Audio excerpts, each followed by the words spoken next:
มาต่อ พระไตรปิฎกลาวนี่ก็เพิ่นนี่แหละกวดกาหลายกว่าหมู่หมดอะไตรปิฎกฉบับภาษาบาลีนะรุ่นแรกๆก็เป็นกลุ่มที่มาซอยอาจารย์อุดรเฮ็ดพระไตรปิฎกแรกๆพู้นล่ะเมื่อกี้เฮาใส่เมื่อกี้นี่หยังฮะเฮาใส่แล้วเฮาเว้าเรื่องหยังก่อนเมื่อกี้นี่เว้าเรื่องลักษณะเนาะ ลักษณะ3แม่นบ่ลักษณะ3ลักษณะ3คือหยังแน่พ่อพระดอนอยู่ไสพ่อพระดอนบ่มาว่ะเข้าห้องน้ำว่ะพ่อน้องคานลักษณะ3คือ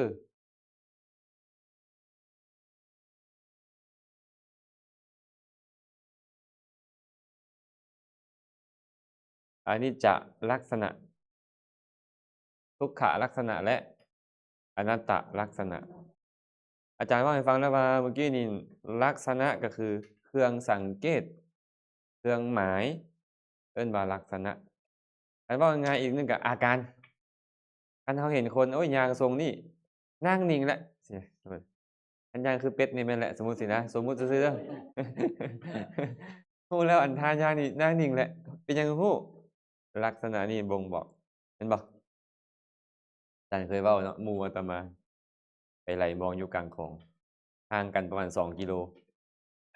รู้แล้วว่าเสียงไอมา2กิโลก็ยังได้ยินเสียงไอเลยว้ายไอหยังกระเดี้ยกระดอกในลำคลองนี่เนาะมันบ่มีต้นไม้บังเห็นบ่ไอหั้นเราได้ยินแหละโอ๊ยมันสิไปเฮ็ดผิดอีหยังได้อันนี้หมู่ก็รู้หมดแหละตั่นน่ะลักษณะเพิ่นเลยเคยเว้าไว้ในคัมภีร์อังคุตตรนิกายติกนิบาตเพิ่นบอกว่าพระตถาคตเจ้าจะอุบัติขึ้นในโลกหรือบ่อุบัติขึ้นในโลกก็ตามธรรมธาตุนี้เป็นหยังคือบ่เอิ้นว่าสัตว์บุคคลเพราะมันเป็นธรรมชาติแม่นบ่เพิ่นเลยบอกว่าธรรมธาตุนี้เนาะสภาวะธรรมนี้ก่อตั้งอยู่แบบนี้ดำรงอยู่แบบนี้แหละแต่ว่าพระตถาคตอุบัติขึ้นแล้วในโลกมารู้แจ้งแล้วจึงบอกกล่าวแสดงบัญญัติแต่งตั้งเปิดเผยกระทำให้ตื่นว่าสังขารทั้งหลายทั้งปวงบ่เที่ยงสังขารทั้งหลายทั้งปวงเป็นทุกข์ธรรมทั้งหลายทั้งปวงเป็นอนัตตาพระพุทธเจ้าบอกว่าพระพุทธเจ้าบ่อุบัติขึ้นมาในโลกสังขารทั้งหลายก็บ่เที่ยงสังขารทั้งหลายก็เป็นทุกข์ธรรมทั้งหลายก็เป็นอนัตตาพระพุทธเจ้าอุบัติขึ้นมามันก็เป็นพออุบัติขึ้นมามันก็เป็นเพราะว่ามันเป็นธรรมธาตุคือ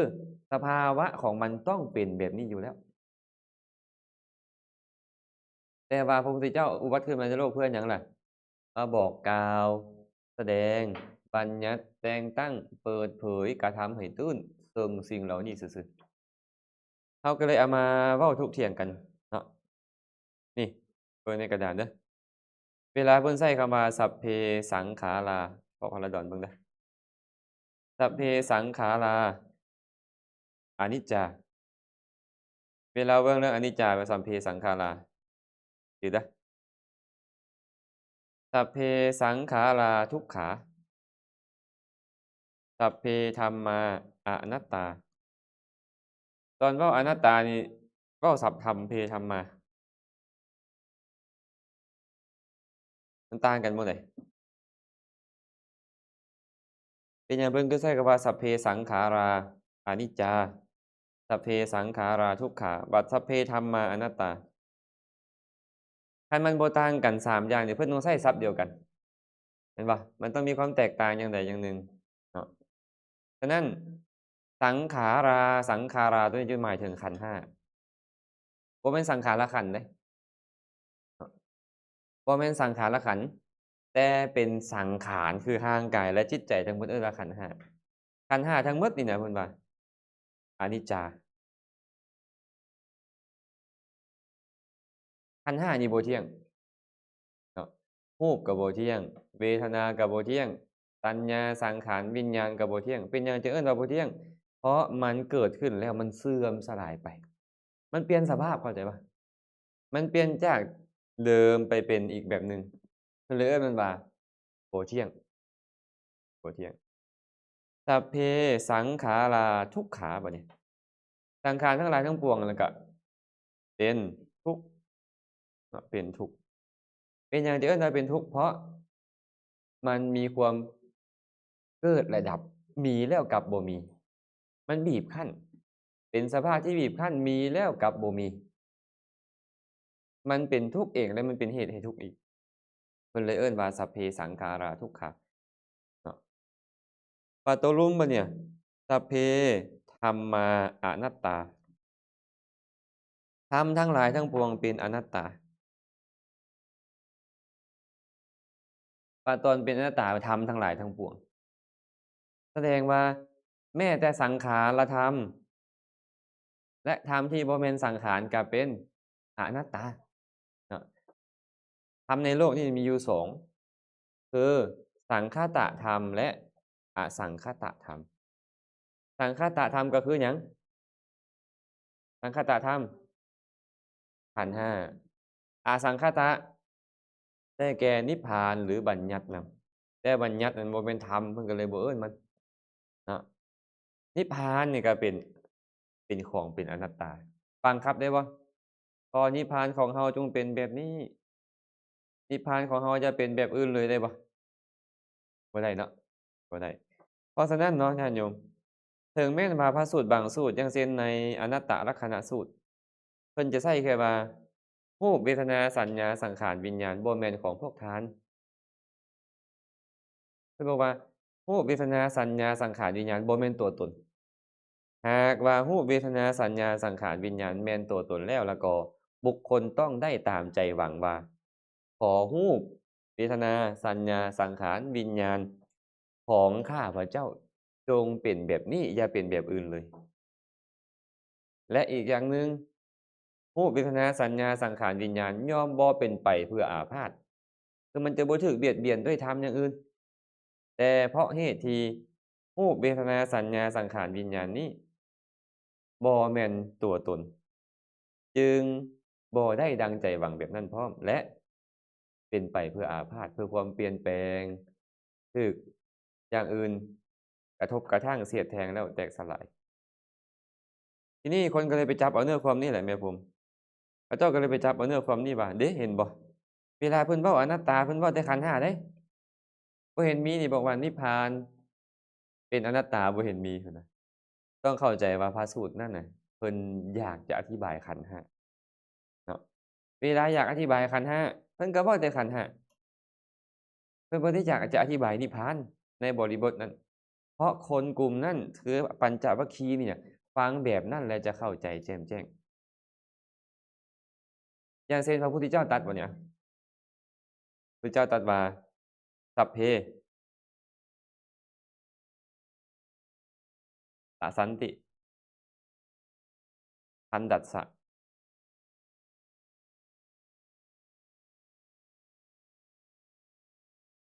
สัพเพตสันติ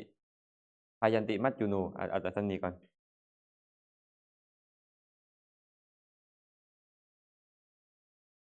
พายันติมัจจุโนท่านแปลก็คือสัตว์ทั้งหลายทั้งปวงยอมวาดหวั่นต่อโทษทันสัตว์ทั้งหลายทั้งปวงยอมย้านกลัวต่อความตายเข้าใจเนาะเข้าใจบ่พุทธพจน์เพิ่นเว้าเนี่ย อ้าวทุกคนนี่ย้านกลัวต่อการถูกลงโทษบ่หรือผู้ใดต้องการให้หมู่ลงโทษต้องการถูกทุบถูกตีถูกด่ารัฐบาลมีบ่บ่มีดอกฉะนั้นทุกคนเลยแม่นบ่ทันดัสสะเนี่ยย้านกลัววาดหวั่นต่อการถูกลงโทษทันบ่อยากให้หมู่มาด่ามาว่าดอกบ่อยากให้หมู่มาทุบมาตีมาลงโทษลงทันมาทำร้ายดอกแม่นบ่บ่มีผู้ใดแม่นบ่ถูกหรือบ่ถูกเนี่ยสัพเพพายันติมัจจุโนสัตว์ทั้งหลายทั้งปวงก็หวาดกลัวต่อความตายถูกเปล่ามีผู้ใดอยากตายบ่ตอนนี้บ่มีย้านตายบ่ย้านแต่ถามว่าเป็นหยังพระพุทธเจ้าคือบ่บอกว่าพระอรหันต์บ่ย้านตายสร้างอาสานัยฝึกมาดีแล้วลงสู่สงครามบ่ย้านตาย มาอาสานัยฝึกดีแล้วลงสู้สงครามกับบ่ย้านตายบุรุษอาสานัยถึงจะมีหอกเป็นร้อยๆเล่มเข้ามาแต่บ่ย้านตายคือบ่เว้าตัวนั้นเด้ถามว่าคนเหล่านั้นย้านบ่บ่ย้านแต่เป็นหยังคือบ่เว้าเว้าอิหยังก็ตามพวกที่ฟังข้อยอยู่ตอนนี้เขาจะเข้าใจและมันบ่ได้ผิดนี่ข้อยเว้าแม่นบ่แม้แต่สัพเพสัตว์ทั้งหลายทั้งปวงนี่มีส่วนเหลือก็มีบ่มีส่วนเหลือก็มีเข้าใจบ่แม่นบ่เพิ่นเว้าทั้งปวงก็จริงทั้งปวงที่มีส่วนเหลือก็อย่างหนึ่งทั้งปวงที่บ่มีส่วนเหลือก็อย่างหนึ่ง ดังนั้นอันนี้เป็นความฉลาดในการเทศนาของพระสัมมาสัมพุทธเจ้าที่เจาะจงเข้าไปอัธยาศัยของบุคคลผู้ฟังบ่แม่นว่าเว้าจั่งใดปึ๊บอันอื่นที่ต่างนิดหนึ่งบางทีแล้วบ่แม่นจังซั้นเดะอันนี้คือกันที่ยกให้ฟังเมื่อกี้นี่นะสัพเพธัมมาอนัตตานี่นะสัพเพธัมมาไอ้คำว่าธัมมานี่มันแปลว่าธรรมทั้งหลายทั้งปวงเป็นอนัตตาแม้แต่นิพพานก็สงเคราะห์ลงในธรรมนั้นถึงพระสูตรที่อนัตตลักขณสูตรจะเว้าแค่ขันธ์ห้าก็จริงแต่นิพพานก็ไผไปบังคับนิพพานได้ คันบังคับนิพพานก็ให้มันเกิดขึ้นตั่วมันก็เซาทุกข์กันเบิดเลยตั่วถูกเปล่ามันบังคับบัญชาบ่ได้ลั่นนิพพานนี่จึงได้ลักษณะอยู่2บ่ได้ไตรลักษณ์เดะนิพพานเป็นสุขหรือเป็นทุกข์เป็นสุขเนาะเที่ยงหรือบ่เที่ยงเที่ยงเนาะเออเพราะบ่มีเกิดบ่มีดับนิพพานเป็นอัตตาหรืออนัตตาอนัตตาคันซั้น2อย่างนี้นิพพานบ่ได้ได้แต่อย่างเดียวคืออนัตตานิพพานนี่เป็นอนัตตาแต่นิพพานนี่เที่ยงนิพพานเป็นสุขเป็นหยังจังบอกว่าเที่ยงมันบ่มีการเกิดและบ่มีการดับมันก็เลยเอิ้นว่าเที่ยงเข้าใจเนาะแสดงว่านิพพานได้ลักษณะแค่ลักษณะเดียวใน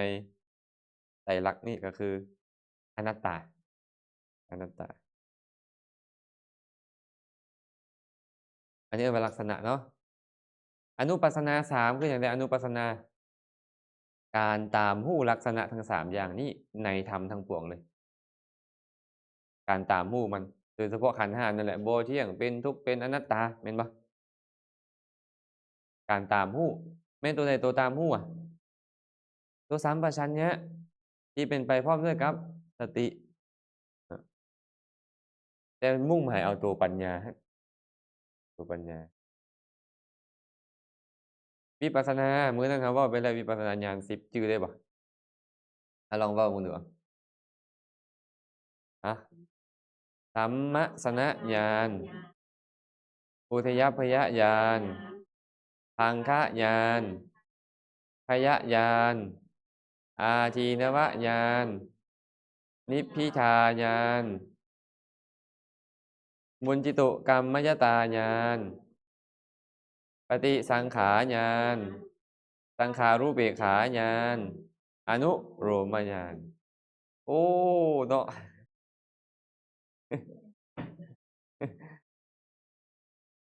ชื่อได้แต่ญาณแม่นบ่เพาะแก้มก็ญาณคอก็ญาณแม่นบ่ชื่อได้แต่ตัวญาณคนละญาณเด้ออันนี้ยอดญาณอันเนี้ยเนาะไอ้ญาณตัวนั้นญาณะมาจากคำว่าญาธาตุญานี่แปลว่าความรู้นำมาลงยุปัจจัยแปลงยุเป็นอานะได้แปลงนะตัวนี้เป็นนะก็เลยมีการเฮ็ดเป็นตัวรู้ออกมาสำเร็จรูปเป็นญาณะญาณะต่างกันเด้ญาณะตัวนี้ต่างหากเด้ญาณะตัวนี้แปลว่ายานพาหนะเนี่ยตัวนี้เครื่องนำไปแต่ญาณะตัวนี้นี่ความรู้อาศัยเวลาไปเขียนก็ต้องเขียนให้ถูกเด้เขียนบ่ถูกก็แปลบ่ถูกความหมายบ่ถูกอันนี้ยานพาหนะเด้ออันนี้แต่เครื่องนำไปแม้แต่เกิบก็ชื่อว่าญาณให้เกิบชื่อว่าให้ญาณให้คันหมชื่อว่าให้ญาณแถวทางเฮ็ดถนนหนทางชื่อว่าให้ญาณให้คันหมชื่อว่าให้ญาณบ่จำเป็นต้องเว้าถึงรถรางพาหนะแม่นบ่เอิ้นว่าให้ญาณเป็นฐานเครื่องนำไปแม้แต่อุ้มไปก็ชื่อว่าให้ญาณเนาะแต่ว่าตัวนี้นี่คือปัญญาให้ญาณตัวนี้ต้องให้ญาณให้ความรู้ เพราะฉะนั้นวิปัสสนาญาณก็คือญาณอันรู้แจ้งซึ่งหยัง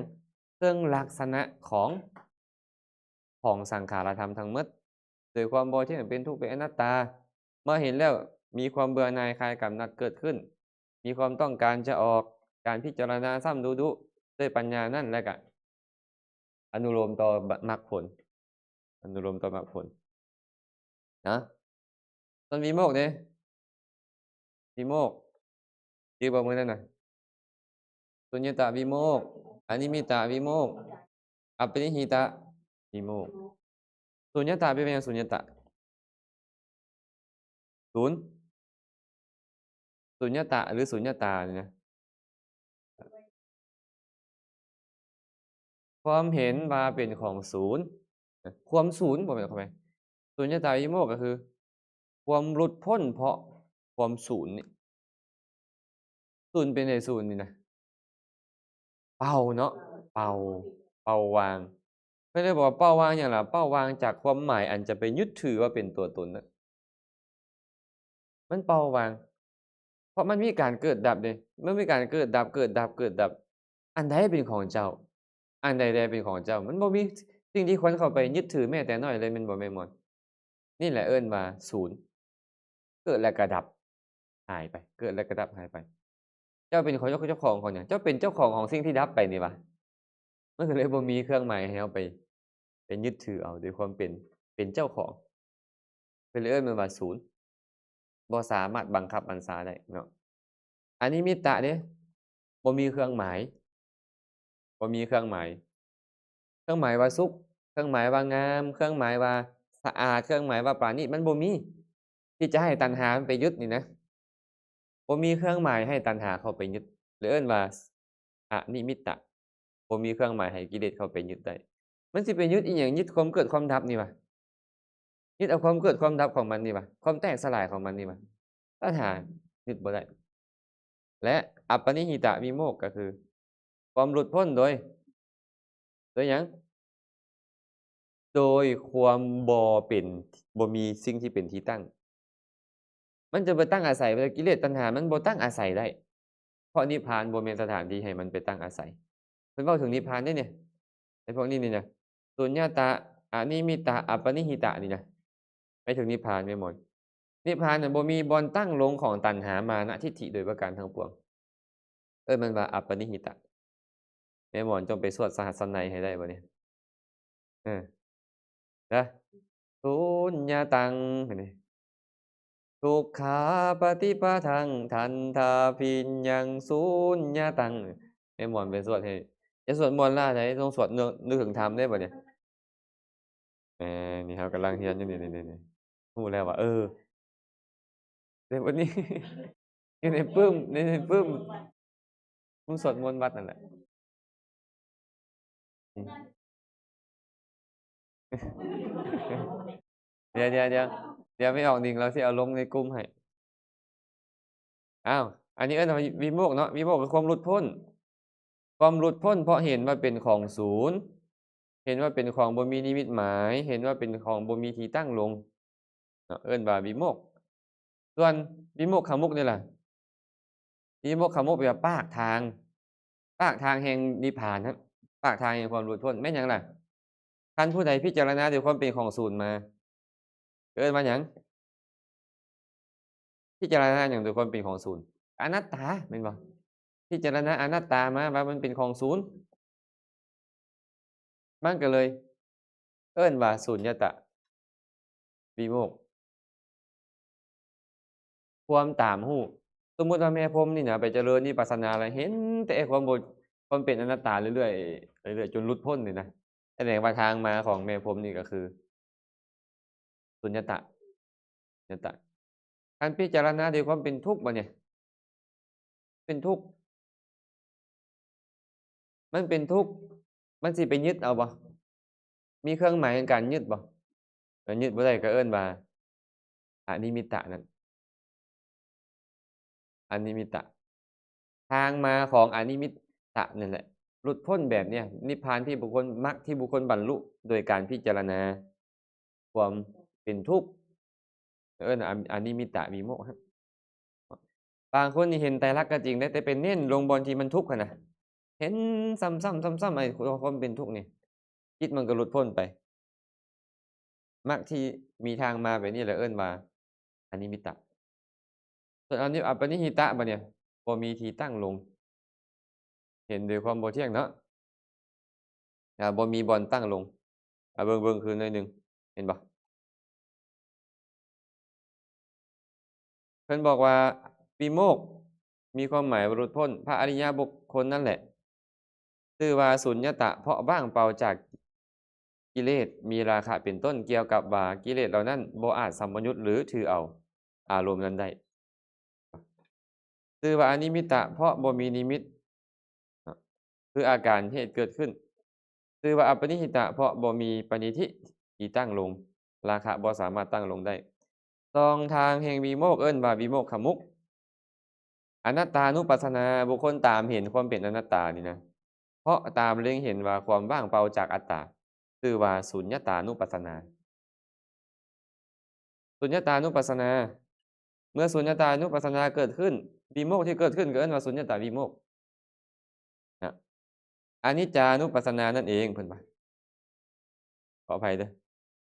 อนิจจานุปัสสนานั่นเองเพราะตามเห็นความปราศจากไปแห่งขันธ์อันเป็นนิมิตคือเหตุเกิดขึ้นแห่งกิเลสเพราะฉะนั้นจึงชื่อว่าอนิมิตตาโอ้อาตมาเว้าพลาดเมื่อกี้นี้เนาะอนิมิตตานุปัสสนาก็คือการตามเห็นความบ่เที่ยงความบ่เที่ยงเด้อเมื่อมันบ่เที่ยงแล้วก็บ่เห็นบ่มีนิมิตที่จะเป็นเฮ็ดให้ไปยึดถือเอาเนาะให้ไปยึดถือเอาด้วยความบ่เที่ยงทุกขานุปัสสนานั่นเองตามเล็งเห็นความบีบคั้นอันเป็นที่ตั้งลงแห่งปณิธิมีราคะปณิธิเป็นต้นเพราะเหตุนั้นจึงชื่อว่าอัปปนิหิตานุปัสสนาเนาะเป็นใหม่เด้อเมื่อกี้นี่เด้อสุญญตาเป็นทางมาเอิ้นว่าสุญญตานุปัสสนาอนิจจาเป็นทางมาเอิ้นว่าอนิมิตตานุปัสสนาส่วนทุกขาพิจารณาความเป็นทุกข์ทุกขานุปัสสนานั่นแหละเอิ้นว่าอัปปนิหิตานุปัสสนา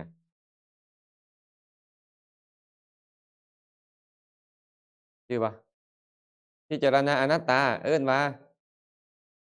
สุญญตานุปัสสนาพิจารณาอนิจจาเอิ้นว่าอนิมิตานุปัสสนาพิจารณาเห็นทุกข์เอิ้นว่าอัปปนิหิตานุปัสสนามักเว้าหลงกันเด้ออัน2ตัวนี้อัปปนิหิตะกับอนิมิตะนี่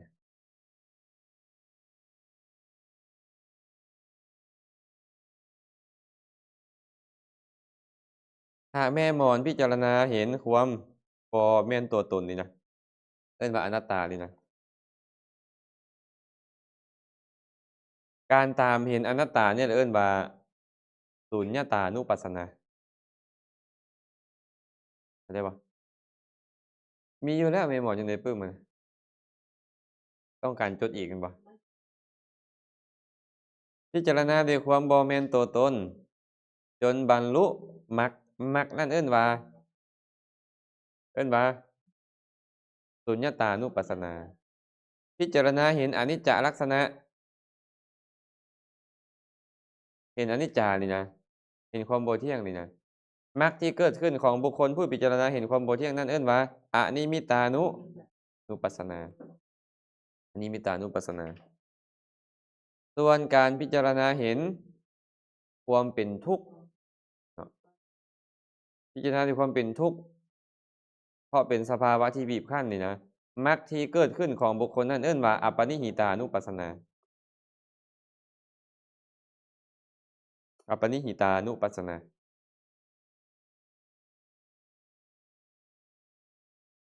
ผ่านบ่อนัตตาสุญญตาอนิจจาอนิมิตตาทุกขาอัปปนิหิตะชื่อว่าหนึ่งอนัตตาสุญญตาทุกขาอนิมิตตา ทุกขาอนิจจาอนิมิตาทุกขาอัปปนิหิตามักลงไม่ใช่เลยเนาะ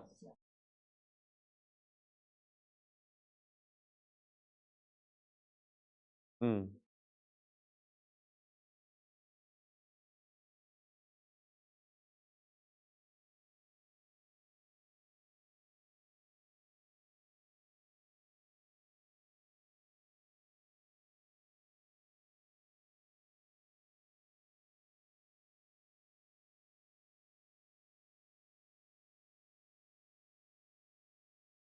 อือหือ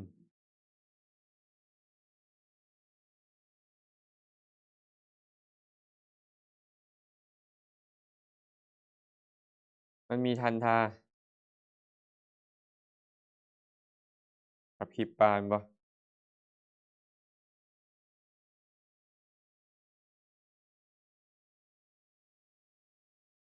ทุกขาปฏิปทาแปลว่าปฏิบัติลำบากสุขาปฏิปทาแปลว่าปฏิบัติสบายทันทาพิญญาแปลว่าฮู้ซ่าจิปปาพิญญาแปลว่าฮู้ไวเพิ่นก็เลยเอิ้นปฏิปทาสี่ไอ้คำว่าทุกขาปฏิปทาปฏิบัติลำบากนี่หมายถึงว่านิวรธรรมมันหลาย นิวรธรรมมันกุ้มรุมหลายกามฉันทะพยาบาททีนามิทะอุทธัจจะกุกุจจะวิจิกิจฉานี่นิวรธรรมหลายหลาย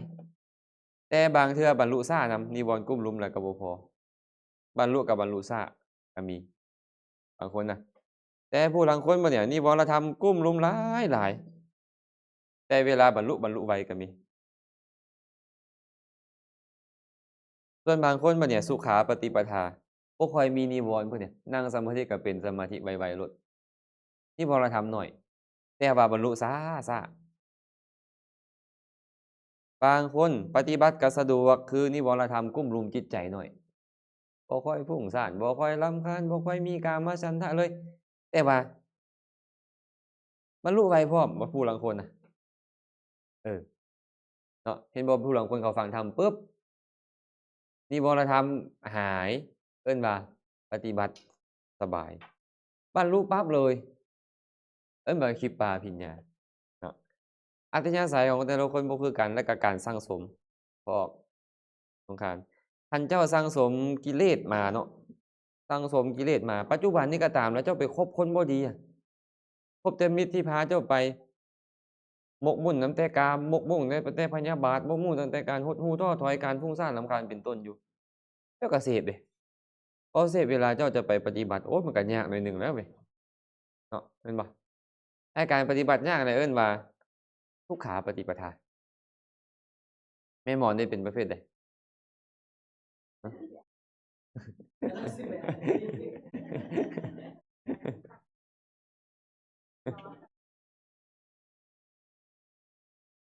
เนาะ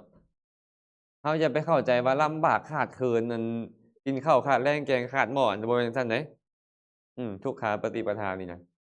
หมายถึงว่านิวรธรรมเป็นประมาณเอากิเลสว่าซั่นไปกิเลสกุ้มรุมหลายหรือกิเลสกุ้มรุมน้อย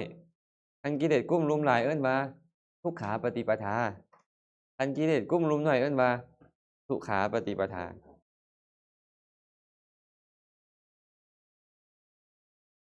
ฟังทันบ่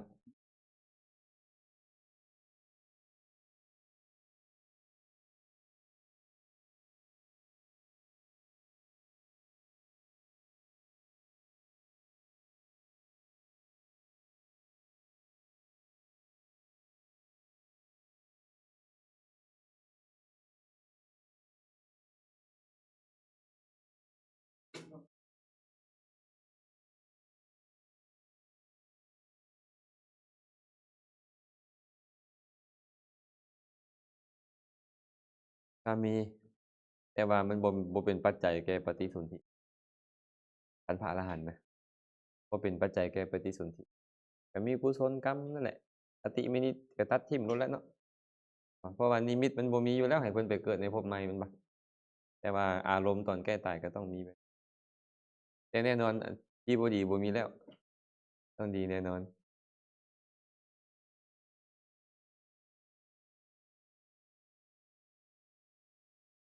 ต้า ต้า ต้าคือไผแม่นบ่ต้าคือเฮานี่แหละ ขี้ปากกับไวครับเคยได้ยินอันนี้บ่เอ่อเพิ่นบอกว่า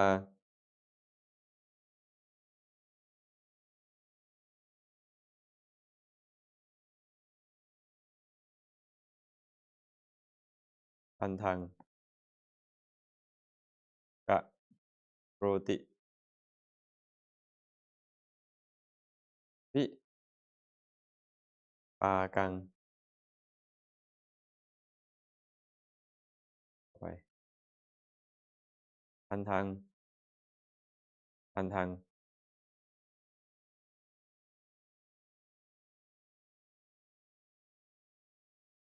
วิปากังละภัตติพันธังหิเด้ออาตมาเขียนอันนั้นเอาให้หลายๆให้มันจบแล้วค่อยกระเทินได้เขียนแล้วพันธังหิปุญญังกโรติบุคคลเฮ็ดบุญเป็นความจริงว่าบุคคลเฮ็ดบุญช้าก็ย่อมได้วิบากผลแบบช้าๆลองได้ไม่ออกสิว่าคิดช้าผลช้าผลปรากฏช้าแล้วสังเกตเบิ่งบางคนเฮ็ดบุญเฮ็ดกุศลเสื่อยเนาะเออมันหดหู่หั้นน่ะจิตหดหู่ดุโพดนั่นน่ะเฮ็ดบุญก็เฮ็ดช้าๆแบบลันลาเขาเอิ้นลันลาเปล่าแม่นบ่เป็นภาษาปัจจุบันเนี่ยลันลาอยากเฮ็ดก็บ่อยากเฮ็ดแล้วก็แล้วปกติรือร้นน่ะเฮ็ดช้าเวลามันส่งผลนี่ล่ะก็ส่งผลช้านั่นแหละอยากได้อิหยังก็อยากได้ช้าๆก็ได้ช้าๆตามบางคนเนาะบ่แม่นเนาะบางคนอยากได้อิหยังก็อยากได้ไวๆแม่นคนมันส่งไวแม่นบ่เพิ่นเลยบอกว่าทันทังหิปุญญังกโรติทันทังวิปากังลภัตติเมื่อบุคคลเฮ็ดบุญช้าผลของมันก็ย่อมได้แบบช้าๆแล้วถ้าพวกเขาเฮ็ดอิหยังจะช้าหลายแต่ก็จะไวเกินเหตุจนว่าอั่นเฮ็ดบ่ถึกหน้าถึกหลังเลยหั้นก็บ่แม่นแบบนั้นแม่นบ่อันนั้นซุ่มซ่ามอันนั้นเนาะ ต้องเฮ็ดตัดสินใจเฮ็ดบุญเนี่ยต้องเฮ็ดไวเป็นหยังพอออกธนาคารจึงต้องเฮ็ดไวบ่แม่นพระพุทธเจ้าบอกว่าใจจะน้อมไปในบาปอืมใจมันจะน้อมไปในบาปอภิทะเรทะกัลยาเนเพิ่นว่าปาจิตตังนิวาระเยทันทังหิกรโตปุญญังปาปัสสมิงรมตีมโนหากว่าบุคคลจะเฮ็ดบุญก็ควรเฮ็ดบุญนั้นให้ไวๆเพิ่นว่าควรฟ้าวเฮ็ดบุญให้ไวๆอภิทะเรทะเนี่ยกัลยาณีแปลบุญหรือความดีงาม ปาจิตตังนิวาระเยห้ามใจจากบาปนะทันทังหิกรโตปุญญังปาปัสสมิงรมติมโนหากเฮ็ดบุญซ่าใจมันจะน้อมไปในบาปสังเกตเบิ่งเฮาโลดตอนตั้งใจสิเฮ็ดนี่ป๊าบักคักๆเลยพอผ่านไปนิดหนึ่งเดี๋ยวก็ไปเบิ่งโทรศัพท์เดี๋ยวก็เบิ่งนี่เบิ่งนั่นไปแม่นบ่เอาแล้วมันดึงใจเฮาไปหาแล้วเริ่มบ่พอใจอันนี้บ่คุณมัวอันนั้นบ่คือเก่าแหละบ่คือเก่าอืมเคยได้ยินบ่เรื่องอันจุลเลกะสาดกอะแม่หม่อนจุลเลกะสาดกนี่น่ะมี2สามีภรรยาทุกข์แต่ว่าทุกข์ก็มีศรัทธาในศาสนานะทุกข์ขนาดใดล่ะไม่ออกนกทุกข์บ่มีเสื้อนุ่งคำว่าบ่มีเสื้อนุ่งคือบ่มีผ้าตุ้มคนอินเดียนี่เขาจะนุ่งผ้า2ผืนผืนหนึ่งนุ่งทั้งรุมคล้ายๆสบงพระผืนหนึ่งก็จะห่มทั้งเทิงแต่เขาก็จะมีเสื้อน้อยๆเขาดอกอันหัดเอาแต่นมเขาเจ้าหั้นเนาะแม่นบ่แม่นผู้หญิงก็ได้เขาก็นุ่งไปนั่นแหละแต่ว่าปรากฏหมดเรือน2ผัวเมียหั้นน่ะมีผ้าที่จะนุ่งได้เนี่ยผืนเดียวและผ้าที่จะห่มได้ผืนเดียวคันเมียออกนอกผัวก็บ่ได้ออกคันผัวออกเมียก็บ่ได้ออกบ่ก็ได้เปลื่อยไปแม่น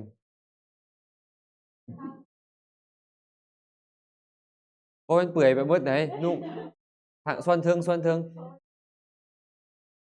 แต่ว่าไอ้คนอินเดียเขาจะมีเสื้อน้อยกว่าติเนาะแล้วเขาจะเอาอันนั้นมาพัน ที่นี่ได้ยินประกาศว่ามีการฟังธรรม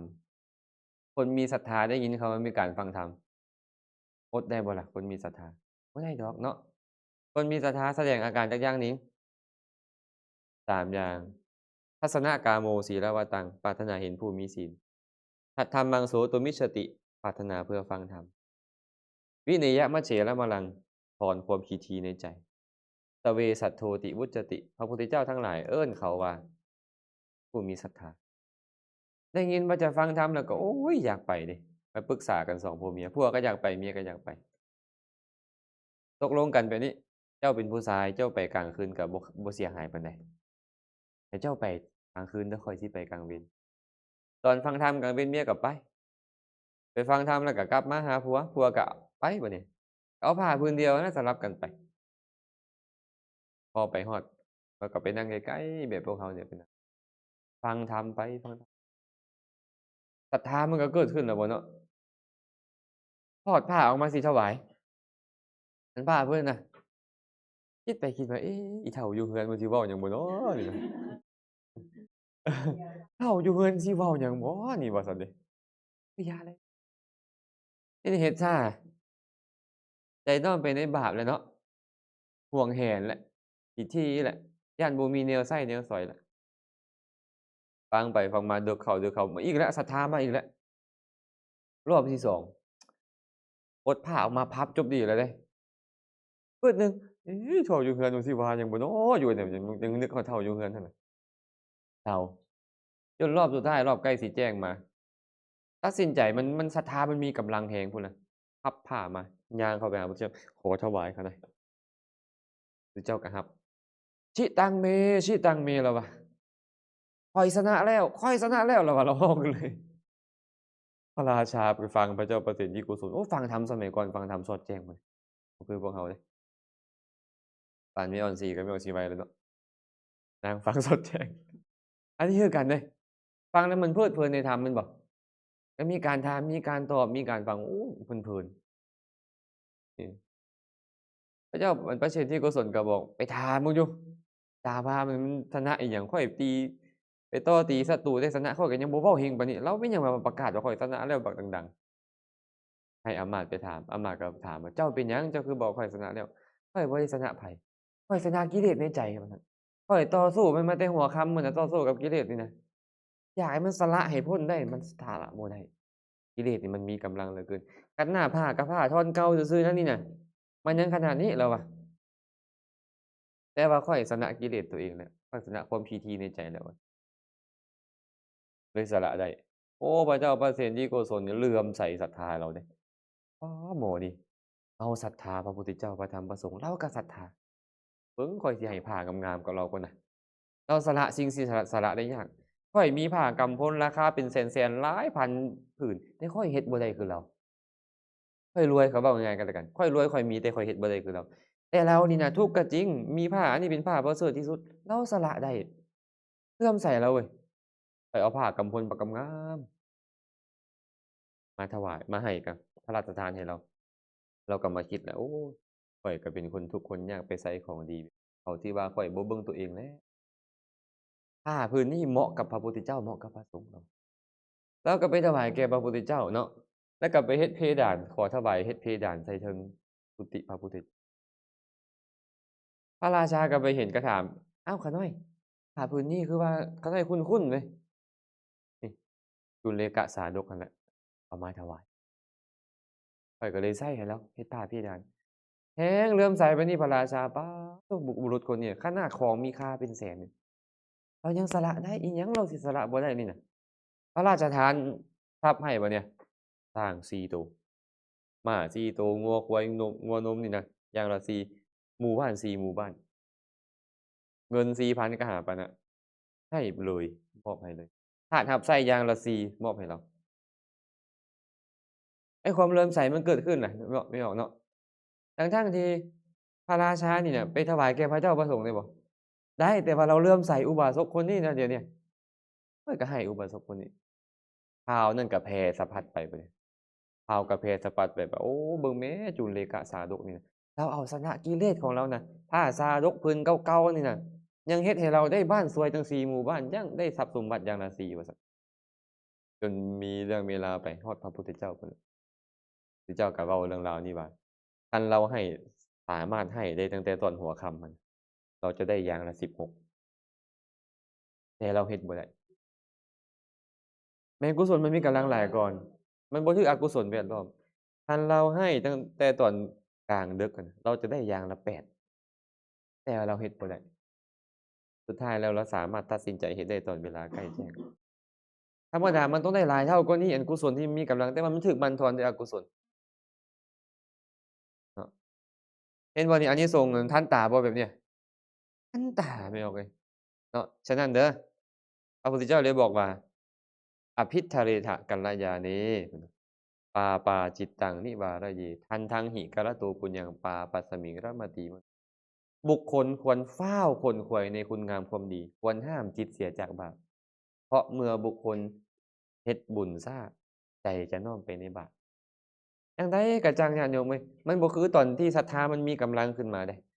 เวลาผ่านไปหายแล้วจะกลับมาให้คือเก่ามันบ่คือแล้วมันมาอยู่ได้บางเทื่อไปฟังธรรมบ่ไปโอ้รมกับหมู่คณะบ่มันกลับมาอยู่ศรัทธาแต่มันบ่ส่ำเก่าแล้วขั้นตอนที่มันมีกำลังให้ฟ้าวเฮ็ดเลยเพิ่นว่าให้ฟ้าวเฮ็ดได้เพราะใจของพวกเราเนี่ยมันตกไปอยู่ในที่ต่ำอยู่ตลอดเวลาเลยมันมีแต่จะน้อมไปในที่ต่ำตอนนี้มันขึ้นสูงขนาดนี้ให้ฟ้าวเฮ็ดเพิ่นบ่ซั้นใจเจ้าจะน้อมไปในบาปอันนี้บ่ต้องเบิ่งตัวผู้อื่นดอกเบิ่งตัวเราเองนี่แหละมันเป็นแบบนี้กันทุกคนอีหลีเดะและผลของมันเด้บัดนี้ผลของมันก็จะได้รับผลแบบซ่าๆแบบนี้อ่อนกำลังลงได้ผลซ่าๆไปอีกเนาะอาซั้นเด้ออะหังปุเร หรือว่าอะหังปะทะมังเห็นบ่แม่เพลงจื้อไว้2คำเนี่ยอะหังปูเรหรืออะหังปะทะมังข้อยต้องก่อนหมู่มาเรียนหนังสือข้อยต้องมาก่อนหมู่แม่นบ่ให้ทานข้อยต้องได้เฮ็ดให้ก่อนหมู่อุปถากครูบาอาจารย์ข้อยต้องเฮ็ดก่อนหมู่ฟังธรรมข้อยต้องเฮ็ดก่อนหมู่อะหังปูเรข้อยต้องก่อนหรืออะหังปะทะมังข้อยต้องที่หนึ่งเลยบ่จะบ่มีผู้ใดได้บุญก่อนข้อยต้องแบบนี้เดะแต่พวกเราเนี่ยให้เขาเฮ็ดก่อนซะเราจะเฮ็ดภายหลังได้บ่ล่ะ ได้แต่ว่านี่แหละเวลาผลมาเจ้าต้องการอิหยังก็แม่นเจ้าสิอิ่มแล้วมันจังมาอาหารดีๆอะนะตอนเจ้าหิวนี่มันบ่มา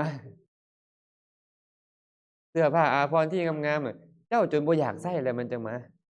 อาตมานึกถึงอาตมาเองเลยนิ้งอาจารย์อยากได้อันนี้เด้อโดยแล้วว่าสั่งไป3เดือนมาฮอดเซาอยากใส่แล้วอันสิ่งที่ต้องการโอ้อันนี้บ่แม่นว่าเราเฮ็ดบ่ได้เดะคือบุญของเราเฮ็ดมาแบบนั้นเราก็สั่งให้อยู่อันตอนนั้นแต่ว่ามันมาช้าเองอะเครื่องหั้นน่ะ แต่มาซ่าเลยบ่พอเราเอาไปดองไว้เฮือนเราอีก3เดือน2เดือนปลายนึกว่า2เดือนปลายเพราะ3เดือนว่าซั่นอันนี้บ่แม่นความผิดของเจ้าใดอาจารย์กำลังบอกว่าบุญของอาจารย์ที่เฮ็ดน่ะอาจารย์เฮ็ดบุญช้าคนมันก็ต้องแบบนี้บางคนก็ฝากมาให้แล้วแหละแต่มันก็ไปคาอยู่บนฝากจะลืมตอนเดี๋ยวก็ลืมอยู่เพิ่งอาจารย์สั่งหนังสือมาหาอาจารย์ประมาณ10รอบนี่แหละ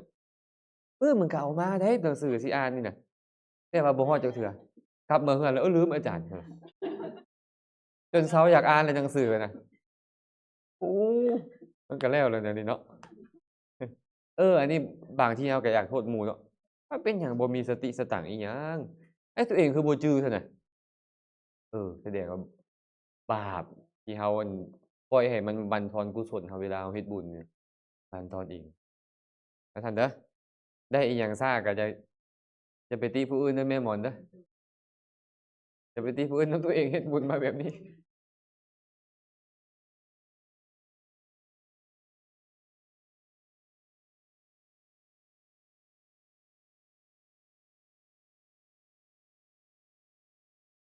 นี่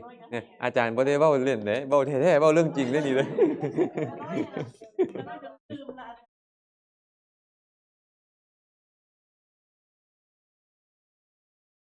อืมนี่แหละเอาอาตมาเป็นแบบอย่างและอย่าเฮ็ดซ่าเฮ็ดบุญบัดเนี่ยกุศลเจตนาขึ้นศรัทธาเกิดขึ้นเฮ็ดศรัทธาเกิดขึ้นแล้วเฮ็ดบ่แล้วแม่นมันจะบั่นทอนกุศลเราอกุศลนี่ นี่จุลกาสาธุ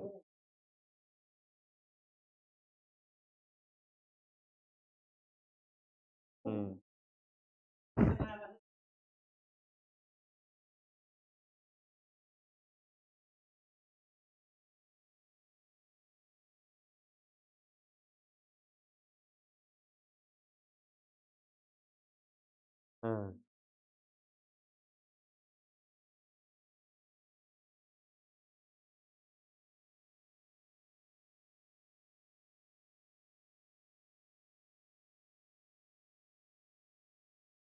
อาคันกุศลแบบนี้มันมีโอกาสส่งผล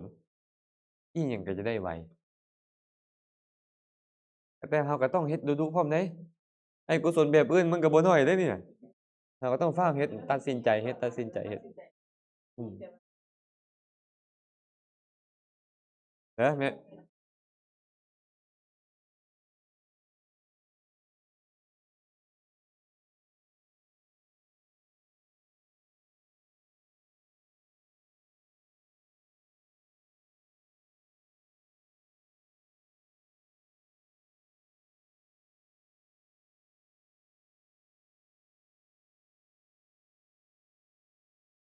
อืม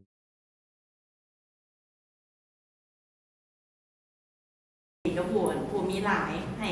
ได้ล้านหนึงก็น้อมใจได้ดีอาจารย์แหละแต่อันบุญนี่มันได้ซ้ำกันบ่อาจารย์แต่ผู้มีหลายๆอะนะอาจารย์มีเป็นตื้อส่งตื้อแต่ให้ได้แต่ล้านหนึงนี่ล่ะกับผู้บ่มีอาจารย์คือแบบผู้บ่มีแต่ว่าเขาเจ้าแบบให้เบิดเลยนะ ก็จริงอาจารย์ตอบคำถามนี้ดุนะ เนาะตอบคำถามนี้ดุเหลือเกินคันแนวหนิงฟังเมื่อคืนนี่ก็ตอบเออนี่คำถามเขาเจ้ามีว่าให้ทานกับคนอธิการเขาน้อยก็จะได้อานิสงส์บ่กับประเด็นเดียวกันนั่นแหละคือเอ้ยแม่หนิงเว้าสมมุติเนาะว่าวัดหั้นบ่ต้องให้หลายก็ได้ให้กับพี่กับน้องกับคนยากจนอิหยังก็ได้บ่ผิดเดะเราเว้าถูกแล้วเดะบุญมันบ่ได้อยู่ที่สถานที่นะอาจารย์ขอเว้าไปนี่ก่อนเนาะบุญคือหยังคือเจตนาที่มันเกิดขึ้นในการสละ เราเว้ากันตรงนี้เราต้องเว้าสภาวะอะไรในเราเรียนอภิธรรมแม่นบ่อ้าวสมมุติว่าแม่ออกนี่นี่นะมีก้อนเพชรส่ำขวดน้ำนี้แต่แม่ออกนี่สละได้ยากจิตใจมันก็ยังอยากหวงสละได้อยู่แต่ยากกับบุคคลหนึ่งมีเข้าติ๊บเดียวแต่ว่าว้าสละได้ง่ายขนาดเลยสละแบบบ่มีเยื่อใยอีกรู้ผลรู้อานิสงส์และสละอีกก้อนเพชรของแม่ออกนี่สละกับก้อนข้าวที่เขาสละอานิสงส์คนละเรื่องเลยอานิสงส์คนละเรื่องเลยเดะ อาจารย์เว้าตลอดเลยว่าทานมันบ่แม่นวัตถุ วัตถุกับทานคนละอันกันข้าวของเอิ้นว่าวัตถุทานเพราะหยังเพราะข้าวของเป็นที่ตั้งเกิดขึ้นของทานคันเจ้ามีข้าวของแต่ว่าเจตนาในการสละเจ้าบ่มีเจ้าก็ชื่อว่าบ่มีทานแม่นบ่ฉะนั้นข้าวของเป็นตัวล่อแต่บางคนนี่ได้ของดีมันก็เจตนามันคือว่าคักเว้ยเนาะคือว่าโอ้มันบริสุทธิ์คือว่ามันปลื้มปิติยินดีมีกำลังแรงอันได้ของเอาดีเนาะแม่นบ่คันได้ของบ่ดีเดะก็อยากให้อยู่ได้แต่ว่ามันคือบ่แช่มชื่นพอเท่าไรกุศลมันก็เลยเป็นอุเบกขาไปบ่มีกำลังแม่นบ่ทั้งๆอันของนี่ก็มีส่วนแต่บ่ได้หมายว่าของนี่เป็นตัววัดวางบุญหลายหรือบุญน้อยเข้าใจเนาะแต่ว่าบัดเนี่ยไอ้เรื่องของทานนี่นะมันบ่ได้อยู่ที่เราฝ่ายเดียวแม่ออกนกพระพุทธเจ้าจึงเว้าเรื่องของความบริสุทธิ์ของทานไว้4แบบบริสุทธิ์ฝ่ายผู้ให้บ่บริสุทธิ์ฝ่ายผู้รับบริสุทธิ์ฝ่ายผู้รับบ่บริสุทธิ์ฝ่ายผู้ให้บริสุทธิ์ทั้งฝ่ายผู้ให้ทั้งฝ่ายผู้รับและบ่บริสุทธิ์ทั้งฝ่ายผู้ให้ทั้งฝ่ายผู้รับอานิสงส์ก็ต่างกันไปอีกนะคันซั้นเราก็เลยต้องมีการพ่วงเรื่องทานนี่น่ะอ้าวเราเจตนาเราดีๆไปเบิ่งบัดนี้ผู้รับมีศีลดีบ่เจ้าอยากให้เจตนาเจ้าดีเฮ็ดจั่งใดล่ะแม่ออกนกเจ้าต้องไปบ่อนที่เจ้าพอใจถูกเปล่าพระสัมมาสัมพุทธเจ้านี่ถูกพระเจ้าประเสริฐที่โกศลถามนี่ข้าแต่พระองค์ผู้เจริญบุคคลควรให้ทานในที่เช่นใดเนาะข้าน้อยพระผู้มีพระภาคเจ้าตรัสว่ามหาบพิตรบุคคลควรให้ทานในที่ที่ตนเองเลื่อมใสเป็นหยังพุทธเจ้าบ่บอก ไปให้ทานบ่มีพระอรหันต์แหมไปให้พรในพระเถระอันมียศถาบรรดาศักดิ์สูงๆแหมเพิ่นบ่เว้าไปให้ในที่ที่ตัวเองเลื่อมใสย้อนหยังบ่อนที่ตัวเองเลื่อมใสเจตนาให้นี่มันเกิดขึ้นง่ายๆแม่นบ่ไปบ่อนที่ตัวเองบ่เลื่อมใสน่ะมันก็เฮ็ดอยู่ดอกบางเทื่อเฮ็ดแปะๆบางๆพอให้แล้วไปบางเทื่อก็เฮ็ดพอให้หมู่บ่ตำหนิได้แม่นบ่แม่นหรือบ่แม่น เออพระพุทธเจ้าเลยบอกไปบ่อนที่เจ้าเลื่อมใสคันเจ้าเลื่อมใสเจ้าเฮ็ดง่ายเมิดเฮ็ดอิหยังก็ง่ายเฮ็ดอิหยังก็เป็นประโยชน์ไปเมิดบ่อนที่เจ้าเลื่อมใสแม่นบ่เราก็เลยถามต่อบัดนี้พระเจ้าประสิทธิโกศลข้าแต่พระองค์ผู้เจริญแล้วให้ทานอยู่บ่อนใดมีผลใหญ่มีอานิสงส์ใหญ่ครับพระผู้มีพระภาคเจ้าก็เลยตรัสว่ามหาบพิตรควรให้ทานอยู่ไสเรื่องหนึ่งเด้ให้ทานอยู่ไสแล้วมีอานิสงส์ใหญ่มีผลใหญ่อีกเรื่องหนึ่งเด้อย่าเอาไปปนกันเด้เพิ่นว่า บ่แม่นว่าบ่อนที่เจ้าเลื่อมใสเจ้าไปได้ดีแล้วจะได้อานิสงส์หลายบ่แม่นบ่แม่นเดะมหาบพิตรให้ทานในทานผู้มีศีลมีผลใหญ่มีอานิสงส์ใหญ่เจ้าบ่เลื่อมใสก็อย่าแต่บ่อนที่จะเป็นเฮ็ดให้มีผลใหญ่มีอานิสงส์ใหญ่คือบ่อนที่เพิ่นมีศีลโดยเฉพาะผู้ละองค์5ประกอบด้วยองค์5ละองค์5คือหยังละกามฉันทะพยาบาทถีนมิทะอุทธัจจะกุกุจจะวิจิกิจฉาหมายถึงละนิวรธรรม5 ประกอบด้วยองค์5คือหยังล่ะศีลสมาธิปัญญาวิมุตติวิมุตติญาณทัสสนะอันเป็นอาเสขะหมายถึงอรหันต์อาเสขะนี่คันเจ้าได้ผู้มีศีลขั้นอรหันต์เลยนี่แฮงอันนี้ทรงหลายเพิ่นว่าฉะนั้นแม่หมอนไปบ่เลื่อมใสรอเจตนาซื่อๆไปบ่เลื่อมใสนี่นะแต่ว่ามันจะมีผลใหญ่อานิสงส์ใหญ่อยู่ที่เพิ่นมีศีลหรือบ่ถ้าครูบาอาจารย์เพิ่นมีศีลบุคคลผู้รับทานมีศีลหลายขึ้นอานิสงส์หลายขึ้น เนาะหากว่าผู้รับทานมีอานิศีลน้อยลงอานิสงส์น้อยลงพวกเราเลยมักน้อมใจหาสงฆ์เอาแล้วข้อยอาจจะเลื่อมใสครูบาอาจารย์องค์นี้แต่ข้อยเวลาเฮ็ดให้ทานข้อยน้อมนึกถึงพระสงฆ์ให้ได้เพิ่นเป็นตัวแทนมารับอานิสงส์มันก็ไพบูรย์คันสมมุติเราบ่สามารถที่จะตกลงปลงใจในครูบาอาจารย์องค์ใดองค์หนึ่งได้เราก็ต้องน้อมหาสงฆ์ให้ผอานิสงส์ของเรามันหลายขึ้นหลายๆคนมักเว้าแบบนี้ว่าเราเห็นพระบางองค์เนาะเฮ็ดแนวบ่ดีต่างๆแม่นบ่ก็ตามนิศาสนา เอาไปให้หมากินยังดีกว่าเอาเข้านี่นะบางคนเว้าแบบนี้เลยเด้อญาติโยมเอ้ยบางคนมีมารยาทขึ้นนิดหนึ่งเอาไปซอยโรงหมอเอาไปซอยคนยากจนคนด้อยโอกาสดีกว่าอันนี้ก็ยังใครนิดหนึ่งบางคนบอกว่าเอาไปให้หมาดีกว่าเห็นไหมแสดงว่าพระนี่ตัวยิ่งกว่าหมาไอ้ความหมายของเพิ่นนั่นน่ะเราบ่ควรสรุปแบบนั้นเดะแม่หมอนถึงเพิ่นชั่วปานใดก็ตามบางเทื่อศีล5เพิ่นบริบูรณ์กว่าเราอีกเอาแล้วเพิ่นนั่นสิกขาบทเพิ่นหลายพันข้อเพิ่นอาจจะขาด2ข้อ3ข้อ5ข้อ10ข้อแต่ยังถือว่าหลายกว่าเราหลายเติบอยู่เดะ แต่ว่าบางทีมันก็เฮ็ดบ่ดีแรงแท้เนาะจนว่าเหมือนกับคฤหัสถ์นั่นน่ะเขาก็เลยประณามแบบนั้นแล้วเข้าใจผิดไปเลยว่าศีลบ่ดีเท่าเราเองให้ทานกับคนในเรือนเรานี่ได้อานิสงส์หลายก่อนก็มักคิดแบบนี้แต่ถามว่าความคิดนั้นผิดบ่ก็บ่ผิดแต่มันบ่ถูกอะมันบ่ถูกย้อนหยังจังว่าบ่ถูกต้องคนมีศีลหลายอานิสงส์เพิ่มขึ้นเนาะแม่นบ่แต่บ่ได้บอกว่าต้องมาให้ทานอยู่วัดใดเจ้าเฮ็ดบ่อนใดก็ได้อันศีลเขาหลายขึ้นอานิสงส์เจ้าหลายขึ้น แม้แต่เจ้าไปให้กับคนขอทานอันคนขอทานนั้นศีลน้อยอานิสงส์ก็น้อยลงคนขอทานน่ะศีลหลายขึ้นอานิสงส์ก็หลายขึ้นแต่จะมาเทียบกับพระเจ้าพระสงฆ์มันเทียบบ่ได้เจ้าก็ปรารภว่าเจ้าต้องการความสบายใจเจ้าหรือเจ้าต้องการให้มีอานิสงส์เพิ่มพูนคันเจ้าต้องการให้สบายใจเจ้าให้อยู่ไสก็ให้ได้เบิดคนที่เจ้าพอใจให้ได้เบิดแต่บ่ได้หมายความว่าเจ้าให้นั้นจะมีผลใหญ่มีอานิสงส์ใหญ่เหมือนกับคนที่เขาเฮ็ดอยู่บนอื่นอาตมาขอยกเรื่องหนึ่งมาเว้าสู่ฟังอังกุระเทพบุตรกับอินทกะเทพบุตร อังกุระเทพบุตรนี่นะแม่หมอนไปฟังธรรมตอนสมัยพระพุทธเจ้าไปเทศน์ให้แม่เพิ่นฟัง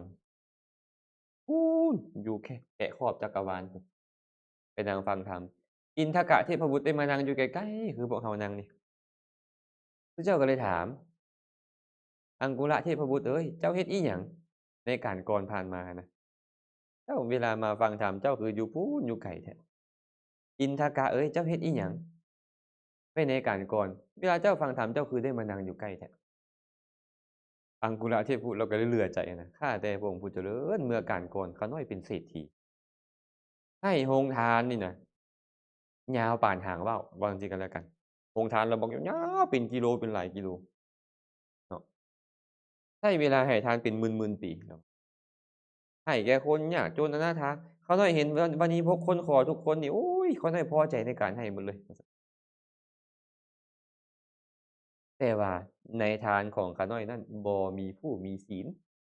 บ่มีผู้จะถึงพระพุทธพระธรรมพระสงฆ์เป็นที่พึ่งบ่มีผู้มีศีล5เลยเขาในสมัยนั้นให้เป็นหมื่นปีก็ยาก นี่แหละเวลาอานิสงส์ส่งผลมาเขาได้ก็เลยบ่มีรัศมีรังสีเหมือนผู้อื่นได้มาฟังธรรมกับเป็นเทวดามียศน้อยได้ไปฟังอยู่ขอบจักรวาลอินทกะเทพบุตรเราก็บอกว่าข้าแต่พระองค์ผู้เจริญในการก่อนข้าน้อยเกิดเป็นมนุษย์ขัดสนแต่ได้ให้ข้าว1ทัพพี1จองแก่ทานพระอนุรุตผู้เที่ยวบิณฑบาตพระอนุรุตนี่เป็นไผพระอนุรุตเนี่ยผู้เลิศด้านตาทิพย์อะเป็นพระอรหันต์ในสมัยพระพุทธเจ้าของเรานี่ ด้วยอานิสงส์ของการให้ทานกับพระอนุรุตนี่แหละเพิ่นว่าเป็นปัจจัยให้ข้าน้อยเนี่ยมาเกิดแสดงว่าเราเราก็หากว่าตายบ่โดนนี่ก่อนที่พระพุทธเจ้าจะขึ้นไปเป็นไปโพธิแม่เพิ่นรัศมีรังสีเปล่งประกายรุ่งเรืองกว่ากว่าอังกุรเทพบุตรที่ถวายทานมาเป็นหมื่นปีอานิสงส์อะมันเป็นแบบนี้ในความสบายใจของเจ้าโอเคเจ้าให้ทานอยู่บ่อนใดสบายใจเจ้าเอาโลดบ่ได้ว่าแต่ว่าเมื่อเจ้าจะเอาอานิสงส์มาเทียบกันมันเทียบบ่ได้เอาส่วนที่ร้อยส่วนที่พันส่วนที่แสนส่วนที่ล้านมาเทียบกับผู้มีศีลมาเทียบบ่ได้เดะเนาะเข้าใจบ่แต่บ่ได้หมายความว่าให้คนอื่นบ่เป็นทาน ถามแม่นผมบัดเนี่ยชาตินี้นี่เฮ็ดอิหยังทุกมื้อนี่เฮาเฮ็ดอิหยังแหน่เฮานอนไปหาแต่เงินทองให้ร่ำให้รวยแม่นบ่ให้มียศถาบรรดาศักดิ์แม่นบ่เจ้าต้องการแบบนั้นแม่นบ่คนเกือบ100%ต้องการแบบนั้นคนส่วนน้อยที่ต้องการความสบายใจ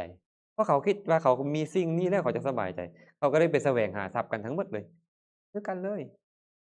เจ้าให้ทานนี่น่ะเจ้าให้แบบสบายใจเจ้าก็ได้ผลแบบสบายใจครับแต่ว่าเจ้าให้แบบมีอานิสงส์ใหญ่มันก็จะมีอานิสงส์ใหญ่แม่นบ่แม่นผมอันนี้พระพุทธเจ้าเพิ่นตรัสไว้แบบนี้เดะ เนาะคันเราเว้าบ่ผิดดอกว่าให้ใส่ก็ได้ให้บางเทื่อนี่ครูวัดนี้ครูบาอาจารย์เพิ่นก็น้อยเนาะญาติโยมก็ซอยหลายแล้วเบิ่งดูญาติโยมไทบ้านนี่ยังทุกข์ยังยากอยู่ค่อยเอานี่แหละไปแจกให้ญาติโยมดีกว่าโอ้มีความสุขใจค่อยดีแต่ถามว่าหากเอาไปให้โยมนี่กับถวายพระอะนะอันใดอานิสงส์หลายกว่าก็ต้องบอกว่าอานิสงส์หลายกว่าคือตัวนี้ให้กับผู้มีศีลแต่ว่าความสบายใจของเจ้าอาจจะมีสุขใจปลื้มปีติใจในการให้กับคนที่ขาดเคิน บ่แม่นแต่ญาติโยมเดะอาตมาก็รู้สึกแบบนั้นคือกันที่ครูบาอาจารย์เพิ่นมีเพียงพอแล้วอะนะเราก็มีได้มีขนมนมเนยนี่ก็ได้แต่ว่าเห็นเด็กน้อยมันเก็บขี้เหงื่ออยู่แคมทางแล้วข้อยได้ให้คือว่าข้อยปลื้มปิติใจแต่จะเอาอานิสงส์ไปเทียบมันเทียบบ่ได้ก็นั่นแหละเนาะอยากรวยบ่ล่ะแม่นบ่หรืออยากทุกข์อยากรวยแท้หวาถามแม่แปลกมึงอยากรวยบ่ล่ะหรือว่าอยากทุกข์เว้าคือขนาดเลยนี่น่ะเว้าคือ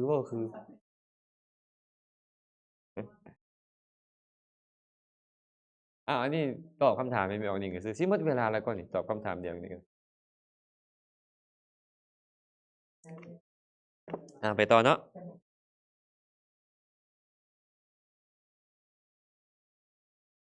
มาเบิ่งบัดนี้ วิสุทธิ7ชื่อว่าวิสุทธิ7ก่อนจะไปวิสุทธิ7ก็ต้องชื่อก่อนศีลวิสุทธิจิตตวิสุทธิทิฏฐิวิสุทธิกังขาวิตรณวิสุทธิมัคคามัคคะญาณทัสสนวิสุทธิปฏิปทาญาณทัสสนวิสุทธิญาณทัสสนวิสุทธิอ้าวตะวันรุ่งเจ้าก็ชื่อว่าตะวันรุ่ง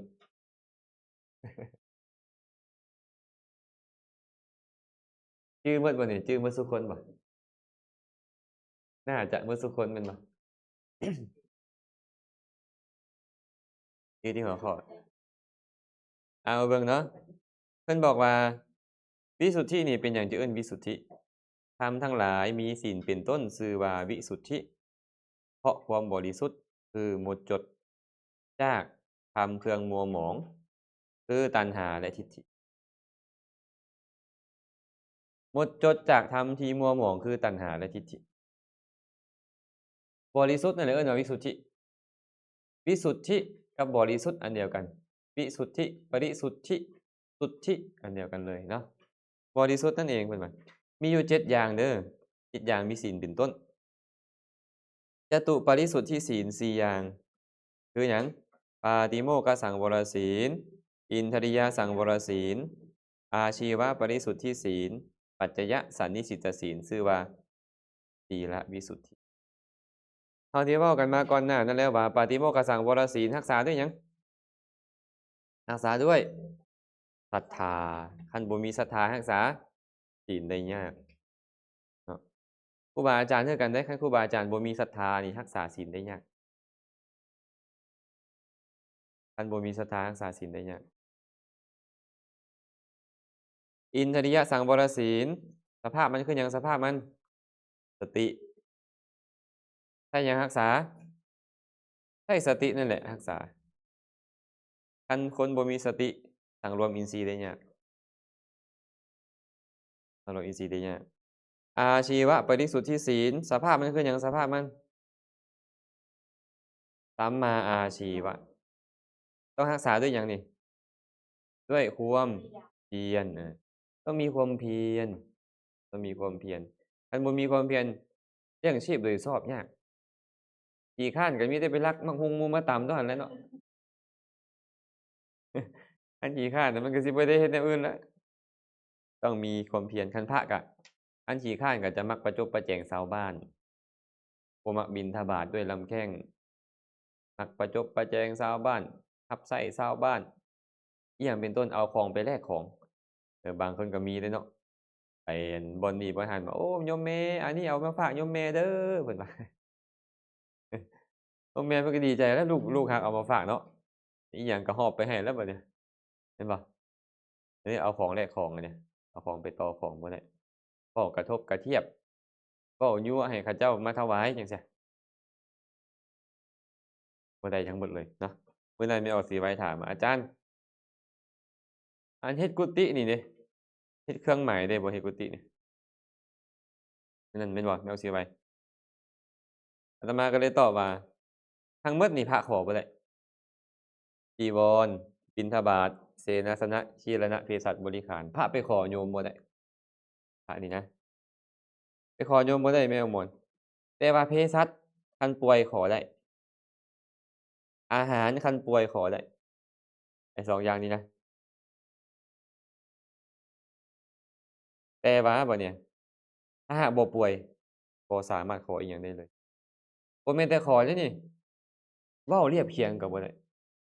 เว้าเรียบเคียงเพื่อให้เขาถวายหรือว่านำเสนอตัวเองให้เขาถวายก็บ่ได้แม่เพ็งไปไสโอ๊ยสิมานิมนต์ครูบาอาจารย์ไปรับทานอาตมาก็ว่างอยู่เด้อแบบนี้บ่ได้เดะบ่มนต์อาตมาได้บ่จังซี้บ่ได้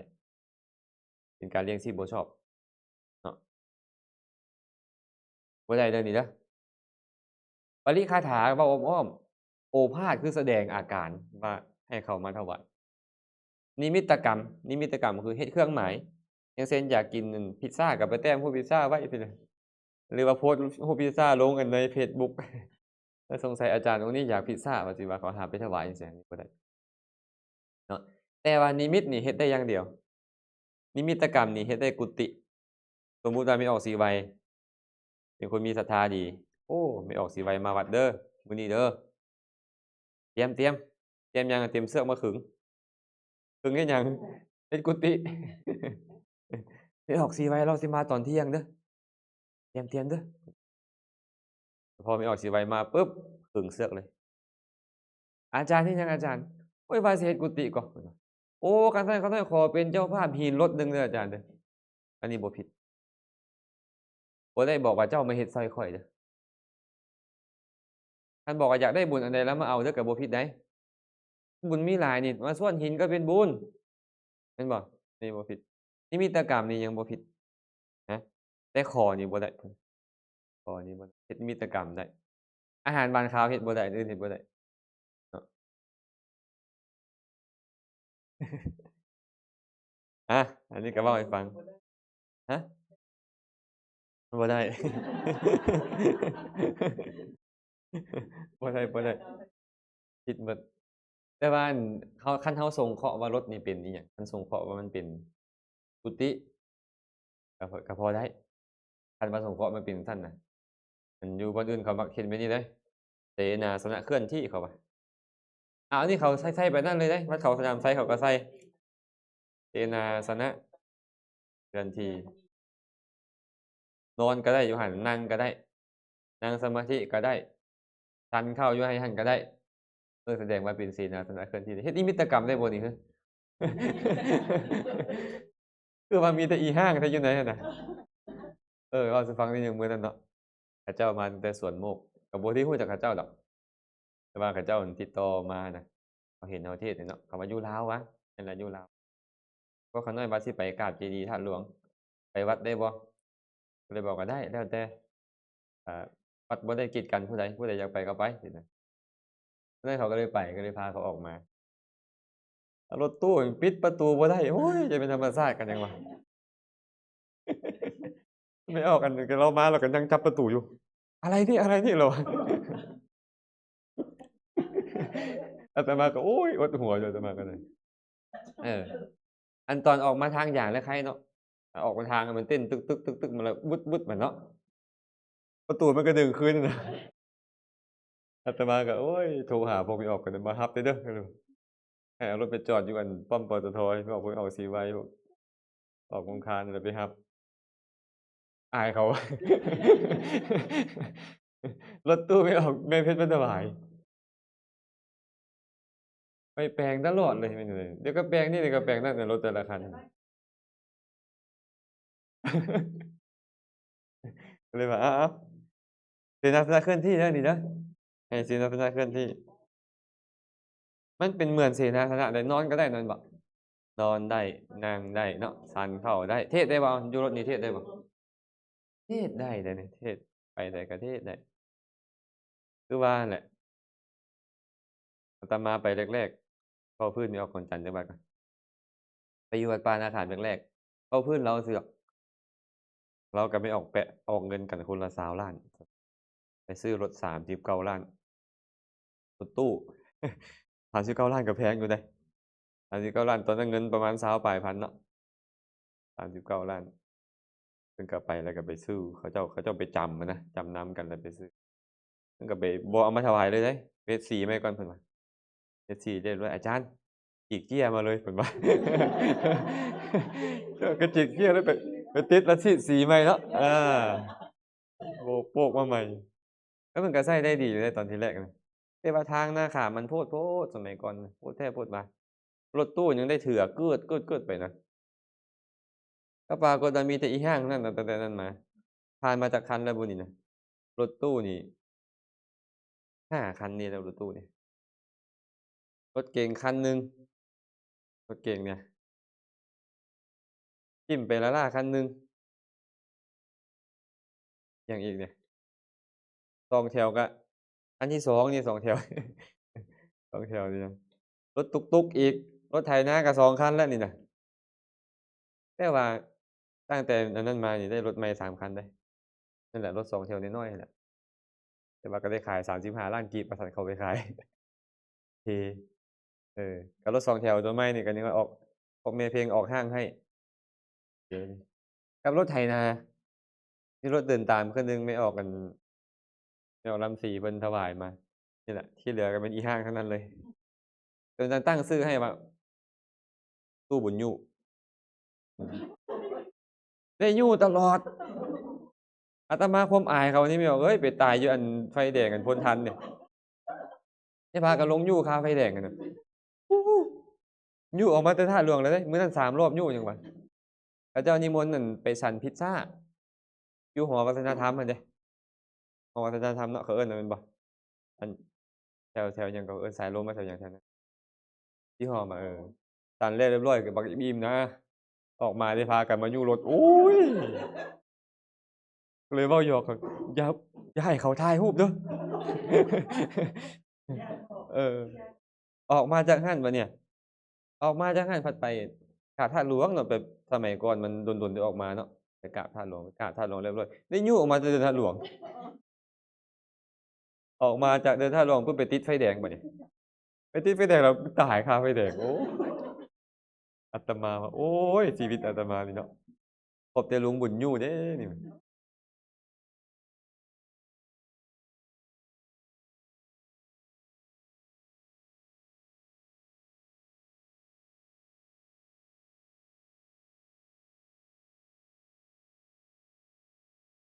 อันนี้ครับบ่มีผู้ใดฮู้ผู้ใดจับได้ก็ไปสิบางเทื่อเขาเฮ็ดจังซี่เด้เขาบ่ปิดประตูหลังเขาขี่ๆไปเขาเหยียบเบรกจุ๊กบัดหนึ่งประตูมันก็เลื่อนไปตุ๊บเขาก็ไปต่อไอ้พวกโชเฟอร์เนี่ยโอ๊ยอาตมาก็นั่งเบิ่งอยู่มื้อนั้นโดยเฉพาะเสียเงินเนี่ยมันก็เพแล้วนั่นเนาะแปลแล้วก็แปลงอีกอ้าวเดี๋ยวเขาสิว่าเฮามาเฮ็ดนิมิตอยากได้รถเขาสิว่าอีกอย่าๆมาต่อ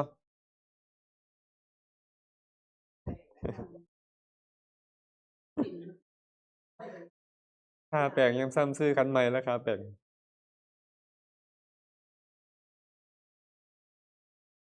จบเนาะนี่เนาะเอิ้นว่าอาชีวะบริสุทธิ์ที่ศีลเนาะอาชีวะต้องบริสุทธิ์พระจึงขอบ่ได้เนาะขอบ่ได้เว้าเรียบเคียงบ่ได้เว้าโอภาสบ่ได้เฮ็ดนิมิตกรรมบ่ได้นิมิตกรรมได้อย่างเดียวคือเสนาสนะเพราะซั่นเอิ้นว่าประจบประแจงญาติโยมเลี้ยงชีพบ่ชอบปัจจยสันนิสิตศีลอันนี้หมายถึงการพิจารณาสภาวะมันก็คือตัวปัญญาเราต้องรักษาด้วยปัญญาตัวนี้ มันจะบริสุทธิ์นี่ต้องมีศรัทธาสติวิริยะและปัญญาคันมี4อย่างนี้ศีลของพระจะบริสุทธิ์ได้โยมก็จะบริสุทธิ์ได้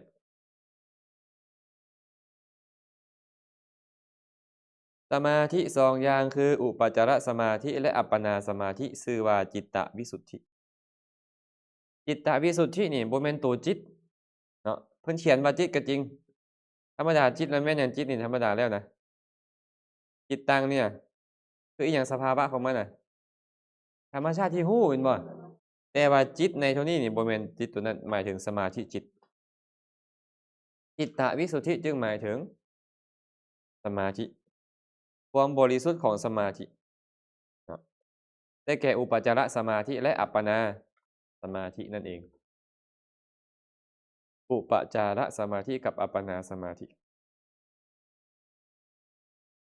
อุปจาระก็หมายถึงสมาธิเข้าใกล้ฌานยังบ่ทันได้ฌานดอกแต่ว่านิวรธรรมสงบจิตใจ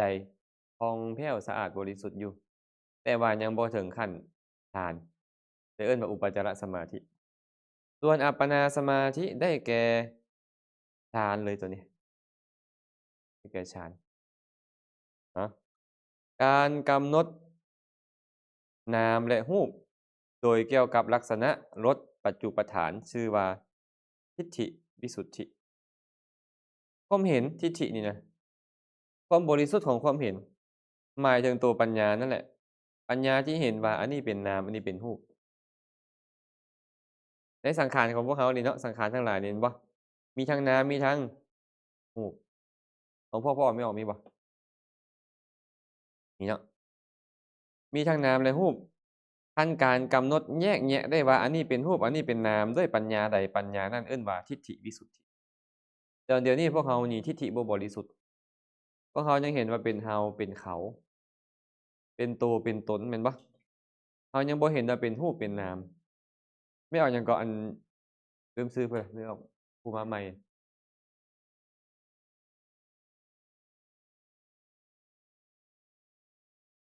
นางว่ะ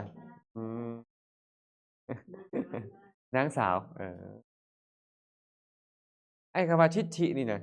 หมายถึงความเห็นแต่เดี๋ยวนี้เราเห็นว่าเป็นเราแม่นบ่เห็นว่าเป็นเราเห็นว่าเป็นของเราเห็นว่าเป็นตัวเป็นตนเราบ่เห็นว่าเป็นรูปเป็นนามเดี๋ยวนี้แม่นบ่เห็นเป็นเราไปเบิดเขาเฮ็ดให้เราเราเฮ็ดใส่เขาเห็นบ่เขาด่าว่าเราจังซี้เป็นต้นมันก็เลยบ่บริสุทธิ์ความเห็นเลยบ่บริสุทธิ์เมื่อบ่บริสุทธิ์นี่ทุกข์บ่ทุกข์บ่ไล่บ่อยเจ้าอาจารย์เบิ่งเจ้านี่แบบธรรมชาติเจ้าแบบนี้เลยบ่คือสุขบ่คือทุกข์หยังเลยมันเป็นธรรมชาติอาจารย์เราอะไล่บ่อยเจ้าหัวจังตาจังเป็นจังซี่อะบ่ธรรมชาติเพิ่นว่าตาเพิ่น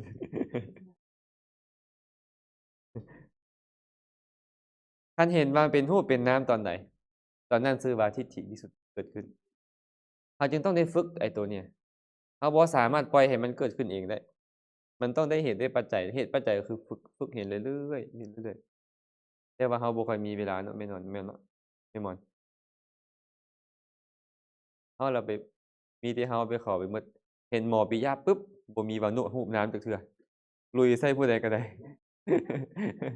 ปิยะมาแล้วปิยะมาแล้วเพิ่นว่าบางมื้อไปซืดแก้มก็มีเนาะแม่นกอืมบ่เห็นว่าเป็นรูปเป็นนามจักดี้ญาติกัน ผมตั้งชื่อให้มันด้วยเนาะปิยะผู้เป็นที่รักผู้ใดก็รักเราเด้เราบ่ให้หั้นนะคันให้ก็บ่เอาคือกันเดะนี่ก็ได้ เออ แสดงว่าที่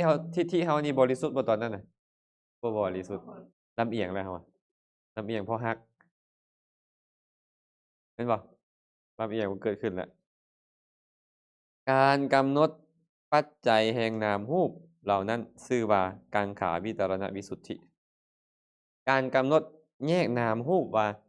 นามรูปมีหยังเป็นปัจจัยมื้อนั้นอธิบายไปหรือยังนามรูปมีหยังเป็นปัจจัยแม่นบ่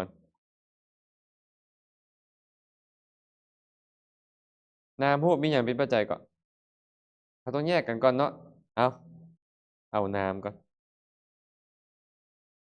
รูปขอน้องคานนามรูปมีหยังเป็นปัจจัย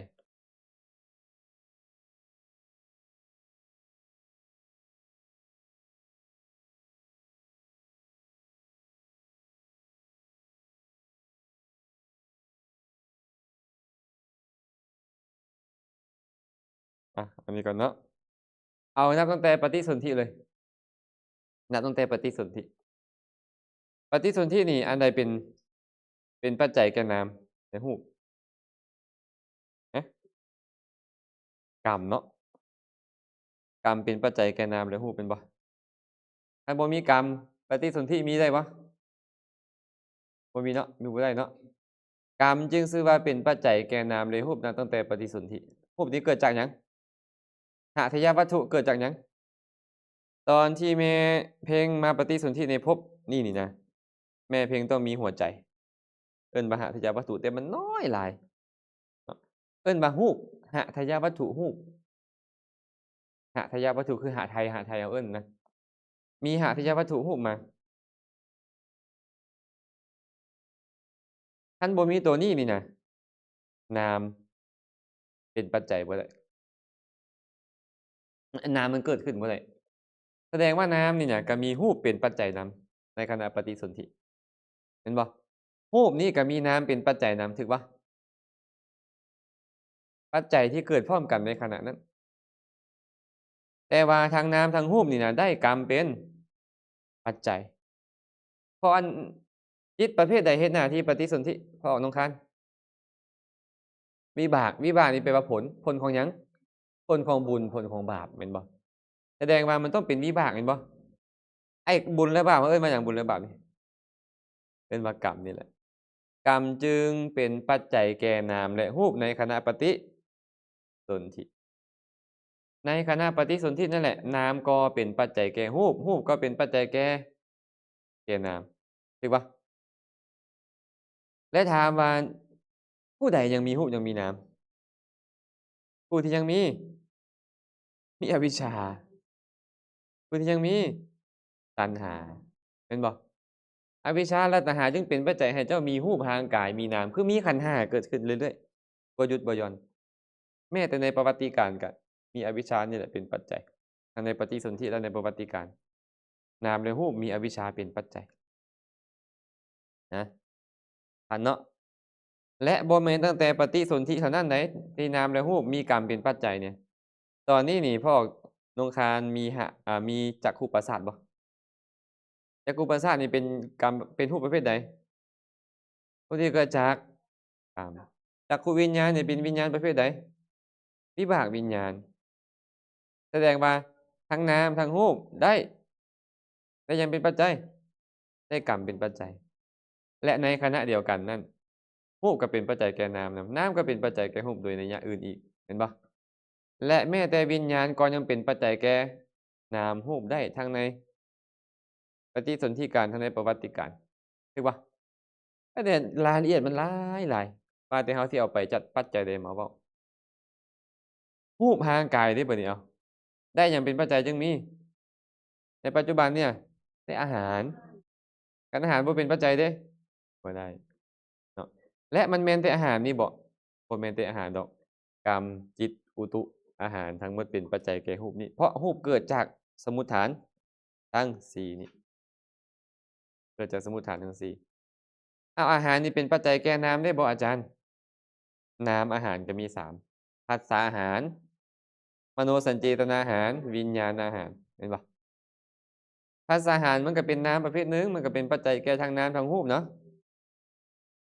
วิญญาณอาหารมโนสัญเจตนาอาหารก็คือกันฉะนั้นการกำหนดแยกรูปได้ว่าอันนี้เป็นปัจจัยแก่อันนี้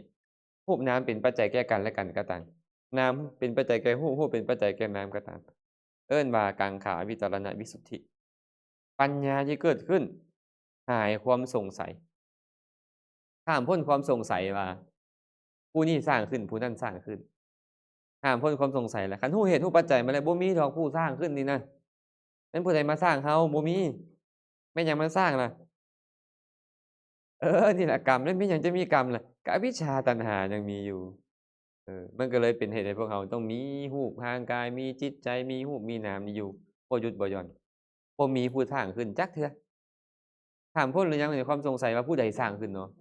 ห้ามพ้นความสงสัยเอิ้นมันว่ากังขาวิจารณวิสุทธิคือตัวปัญญาแสดงว่าทิฏฐิวิสุทธิกับปัญญากังขาวิจารณวิสุทธิกับปัญญาคือกัน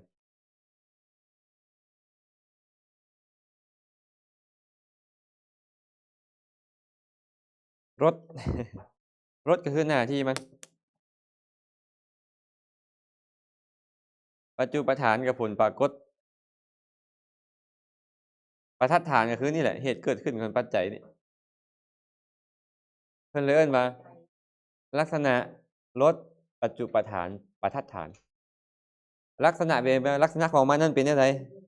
รสก็คือหน้าที่ของมันเฮ็ดอิหยังหน้าที่ของมันปัจจุปฐานเด้ปัจจุปฐานว่าผลปรากฏของมันผลปรากฏปทัดฐานว่าเหตุใกล้หรือเหตุเกิดขึ้นได้แก่ปัจจัยของมันนั่นแหละ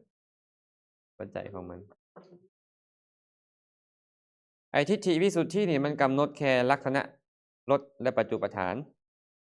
ส่วนกังขาวิจารณะมันก็ไปกำหนดปัจจุปทัฏฐานขออภัยประทัดฐานขออภัยที่ตั้งเกิดขึ้นเอิ้นว่าประทัดฐานทำแต่ละอย่างมันมีหมดเด้แม่พี่แม่ผม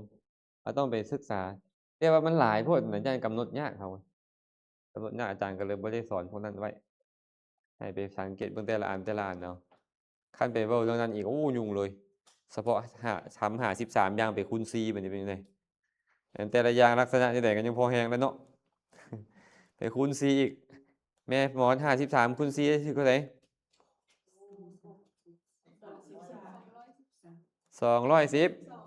โอ้เจ้าคือหัวดีแท้บ่เป็นตาเจ้งแหละเฮ็ดเวียกเฮ็ดงานนั่นเฮ็ดธุรกิจแบบนี้ 5 4 20เพิ่นว่า3 4 12อืมผ่านเนาะมาเบิ่งต่อหน่อยหนึ่งบัดนี้ได้วิสุทธิจักอย่างแล้วเมื่อกี้นี่ศีลจิตทิฏฐิกังขาเหลือจักอย่าง4เหลือจักอย่างเหลือ3เหลือ3นะมาต่อเนาะส่วนว่าต่อจากนั่นไปเมื่อพระโยคาวาจรปารภในมีขันธ์เป็นต้นในนามรูปอันมีภูมิ3พร้อมทางปัจจัยขันธ์เป็นต้นก็คือขันธ์ธาตุอายตนะสัจจะแม่นบ่ที่กำหนดได้แล้วแบบนั้นฮู้แล้วว่ามันจะเป็นขันธ์เป็นธาตุเป็นอายตนะมันก็เป็นเพียงรูปเพียงนามรูปนามนี่แยกออกเป็นขันธ์ก็ได้ขันธ์5ย่อยออกเป็นธาตุก็ได้ธาตุ18เห็นบ่แยกออกเป็นอินทรีย์ก็ได้22สมมุติ แยกออกเป็นอายตนะก็ได้12แยกเป็นสัจจะก็ได้3เอาสัจจะบ่เป็น4ว่ะอาจารย์4แต่ว่านิพพานบ่เป็นขันธ์แยกโดยความเป็นขันธ์ธาตุอายตนะเป็นต้นนี้แล้วเนาะบ่เป็นรูปบ่เป็นนามในนิพพานนี่แม่นบ่เกี่ยวกับขันธ์ตัวนี้เลย อันแตกต่างโดยประเภทมีอดีตเป็นต้นรูปอดีตเป็นอันหนึงเหตุอดีตรูปอดีตก็ผ่านไปแล้วแม่นบ่รูปอนาคตก็ยังบ่มารูปปัจจุบันก็ปรากฏอยู่รูปหยาบละเอียดปานนี้เป็นต้นกำหนดรูปย่อไว้โดยเกี่ยวกับกราบพิจารณาไตรลักษณ์ด้วยสัมมัสสนญาณด้วยสัมมัสสนญาณโดยเกี่ยวกับอัฏฐาแน่อัฏฐาก็คือการนั่นแหละการเวลานั่นแหละโดยเกี่ยวกับสันตติความสืบต่อแน่โดยเกี่ยวกับขณะส่วนเวลาที่เกิดขึ้นแน่เห็นทั้งหมดนั่นว่าบ่เที่ยงโดยความหมายว่าสิ้นไปมีแล้วสิ้นไปมีแล้วเสื่อมไปเอิ้นว่าบ่เที่ยงว่าเป็นทุกข์โดยความหมายว่าเป็นภัยเป็นสิ่งที่น่าย่านกลัวเป็นสิ่งที่เฮ็ดให้คนพองสยองเก้าเป็นต้นว่าโดยอัตตาโดยความหมายว่าหาสาระบ่ได้แบบนี้อยู่เมื่อตามพิจารณาเห็นความเกิดความปราศจากไปของธรรมเหล่านั้นนั่นแหละโดยเกี่ยวกับปัจจัยและโดยเกี่ยวกับขณะที่เป็นอยู่การกำหนดลักษณะที่เป็นมรรคและบ่แม่นมรรคด้วยอำนาจแห่งการกำหนดข้าศึกคือวิปัสสนูปกิเลส10อย่างวิปัสสนูปกิเลสเป็นกิเลสของผู้เจริญวิปัสสนาคนบ่เจริญวิปัสสนาบ่มีโอกาสมีตัวนี้เพิ่นว่าและต้องเจริญอย่างถูกต้องพร้อม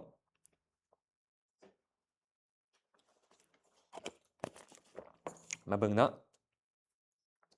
อ่านพร้อมกันได้บ่นี่อ่านมึงดู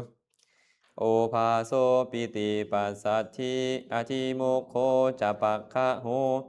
สุขังญาณะมุปัฏฐานามุเปฆาจะนิกันติจะเอา3 รอบโอภาโสปิติปัสสัทธิอธิโมกโขจะปักขะโหสุขังญาณะมุปัฏฐานะมุเปฆาจะนิกันติจะโอภาโสปิติปัสสัทธิอธิโมกโขจะปักขะโหสุขังญาณะมุปัฏฐานะมุเปฆาจะนิกันติจะถ้าผู้ใดท่องคาถาได้ก็จื้อง่ายขึ้นโอภาโสโอภาสแสงสว่างเนาะปีติความปลื้มใจปัสสัทธิความสงบอธิโมกข์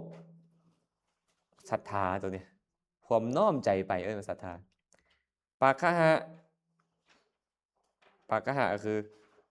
ความแปลว่าความคมกันแหละสุขญาณอุปัฏฐานะ อุเปกขานิกันติ ลงไปเบิ่งทางหลุมเนาะถ้าเพิ่นบ่ได้อธิบายไว้เลยตัวนี้นะ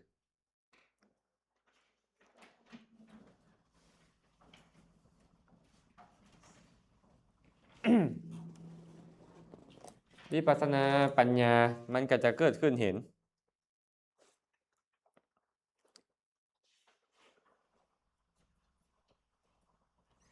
บางเทื่อนี่นะเนาะเวลาที่มันเจริญไปอย่างถูกต้องคนเจริญวิปัสสนาอย่างถูกต้องได้แม่นบ่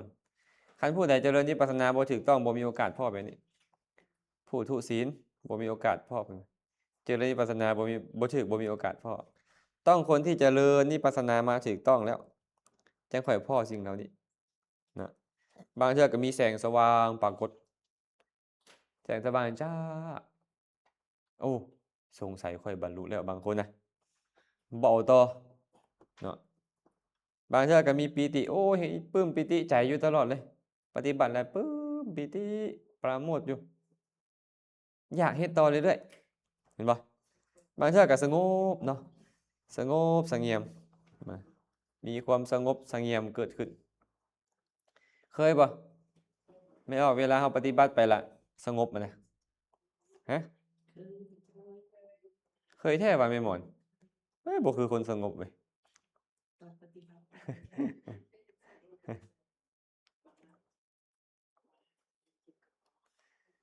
บางเทื่อเนาะเราเวลาเราปฏิบัติมันใจมันสงบแม่นบ่อืม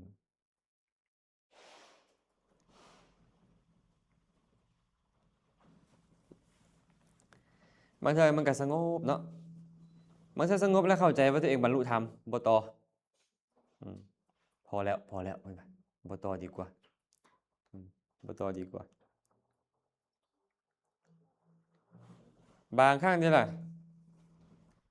บางครั้งก็ศรัทธาป๊ามีกำลังขนาดเลย ปฏิบัติไปแล้วศรัทธาคือมันจะบ่หมดนี่คือมีศรัทธาดีเอาแท้เอาว่าก็มีนะคือมีศรัทธาดีเอาแท้เอาว่าบางเทื่อก็เพียรขนาดเลยบ่ขี้คร้านจักหน่อยในการปฏิบัติเนี่ยบางเทื่อก็มีความสุขบางเทื่อคือว่าตามทันไปหมดเลยไม่ออกบางเทื่อนี่คือว่าระลึกได้ตลอดบางเทื่อคือฮู้หมดสภาพใดเกิดขึ้นฮู้หมดฮู้มีปัญญาดีนะบางเทื่อก็สติระลึกฮู้ตลอดเลยสตินี่คือว่าตัวเองตามทันตลอดนี่นะบางเทื่อก็อุเบกขาเฉยๆแต่บางเทื่อก็พอใจเนี่ยพอใจในอย่างไรพอใจในเก้าอย่างนี่พอใจอยู่นำสิ่งเหล่านี้มันก็เลยไปต่อบ่ได้พวกเนี้ยเพิ่นเลยเอิ้นว่าวิปัสสนูปกิเลสฉะนั้นบุคคลผู้เจริญวิปัสสนานี่ต้องเอาญาณมากำหนดรู้ว่าโอ้สิ่งเหล่านี้เป็นเพียงวิปัสสนูปกิเลสเท่านั้นบ่แม่นสาระอีหยังเนาะคันฮู้แบบนี้จึงค่อยเอิ้นว่ามัคคะญาณทัศนวิสุทธิฮู้ว่าอันนี้บ่เป็นทางแล้วเนี่ยแค่โอภาสแสงสว่างแค่ปีติปราโมทย์แค่ความสงบแค่มีศรัทธาแค่มีความเพียรแค่ระลึกรู้ได้แค่มีปัญญาดีหยังเด้อบ่แม่นทางคันกำหนดรู้ได้ว่าบ่เป็นทางนี่จังค่อยเอิ้นว่ากำจัดวิปัสสนูปกิเลสได้แต่ว่าต้องรู้ก่อนว่าพวกนี้บ่เป็นทางส่วนหลายแล้วพวกเขาไปพอใจพวกเขาเนี่ยพอใจอยู่แบบนั้นแล้วมันก็หายมันก็บ่ไปไสต่อบ่ได้เห็นบ่แม่มอนอืม เข้าใจในสมาธิปิติในสมาธิกับแมนคือ แม่นหมดเลย การพอใจในสิ่งเหล่านี้แม่นทั้งหมดเนาะความพอใจแม่นหมดความพอใจในสิ่งนั้นแหละนั่นแต่อาจารย์ที่เปิดเบิ่งหนังสือให้เนาะอ้าวมันไปใส่หมดซั่นน่ะคือบ่เห็น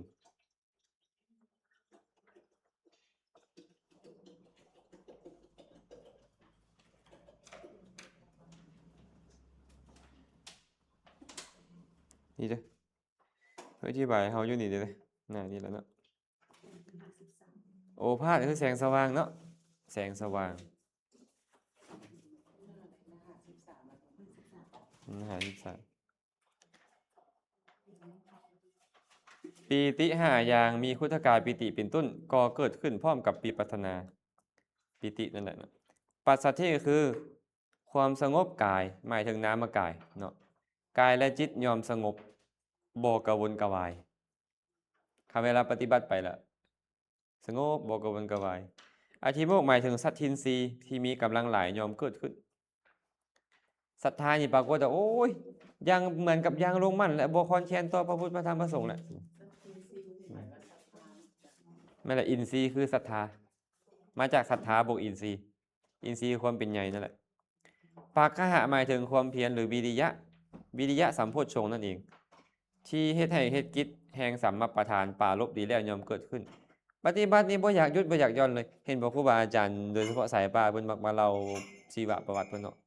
ตอนนั้นน่ะเวลาเพิ่นปฏิบัติได้นี่โอ้ยเหมือนกับว่าเดินจงกรมนั่งสมาธินี่เป็นเวลาเป๊ะๆๆๆเลยบ่ย่อหย่อนจักหน่อยเลยแสดงว่าสภาพแบบนี้มันเกิดขึ้นคันเพิ่นไปหลงในสภาพแบบนี้มันก็ไปต่อบ่ได้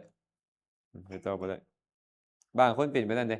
ได้แล้วออกมาแล้วเริ่มมาเผยแพร่แล้วก็เอาแล้วเว้าตามที่ตัวเองเคยเฮ็ดมาแต่มันหยุดน่ะมันบ่ได้ดำเนินต่อเลยเพราะมันติดอยู่แค่ตำนี้เนาะสุขบัดนี้น่ะสุขอันมีประมาณยิ่งก็เกิดขึ้นมีความสุขหลายบัดนี้สุขสบายแม่หมอนเด้บ่กินข้าวบ่กินน้ำก็ได้บัดนี้สุขสบายกินข้าวก็กินน้อยๆเนาะปฏิบัติหลายเห็นไหมญาณคือวิปัสสนาญาณเห็นไตรลักษณ์อันเป็นธรรมชาติคมกล้าเหมือนกับสายฟ้าที่ปล่อยไปของพระอินทร์เห็นสภาพนี้เกิดขึ้นปุ๊บเห็นเป็นไตรลักษณ์เห็นอีหยังรับรู้อีหยังมาพิจารณาได้บ่เที่ยงเป็นทุกข์เป็นอนัตตาได้ไวขนาดเลย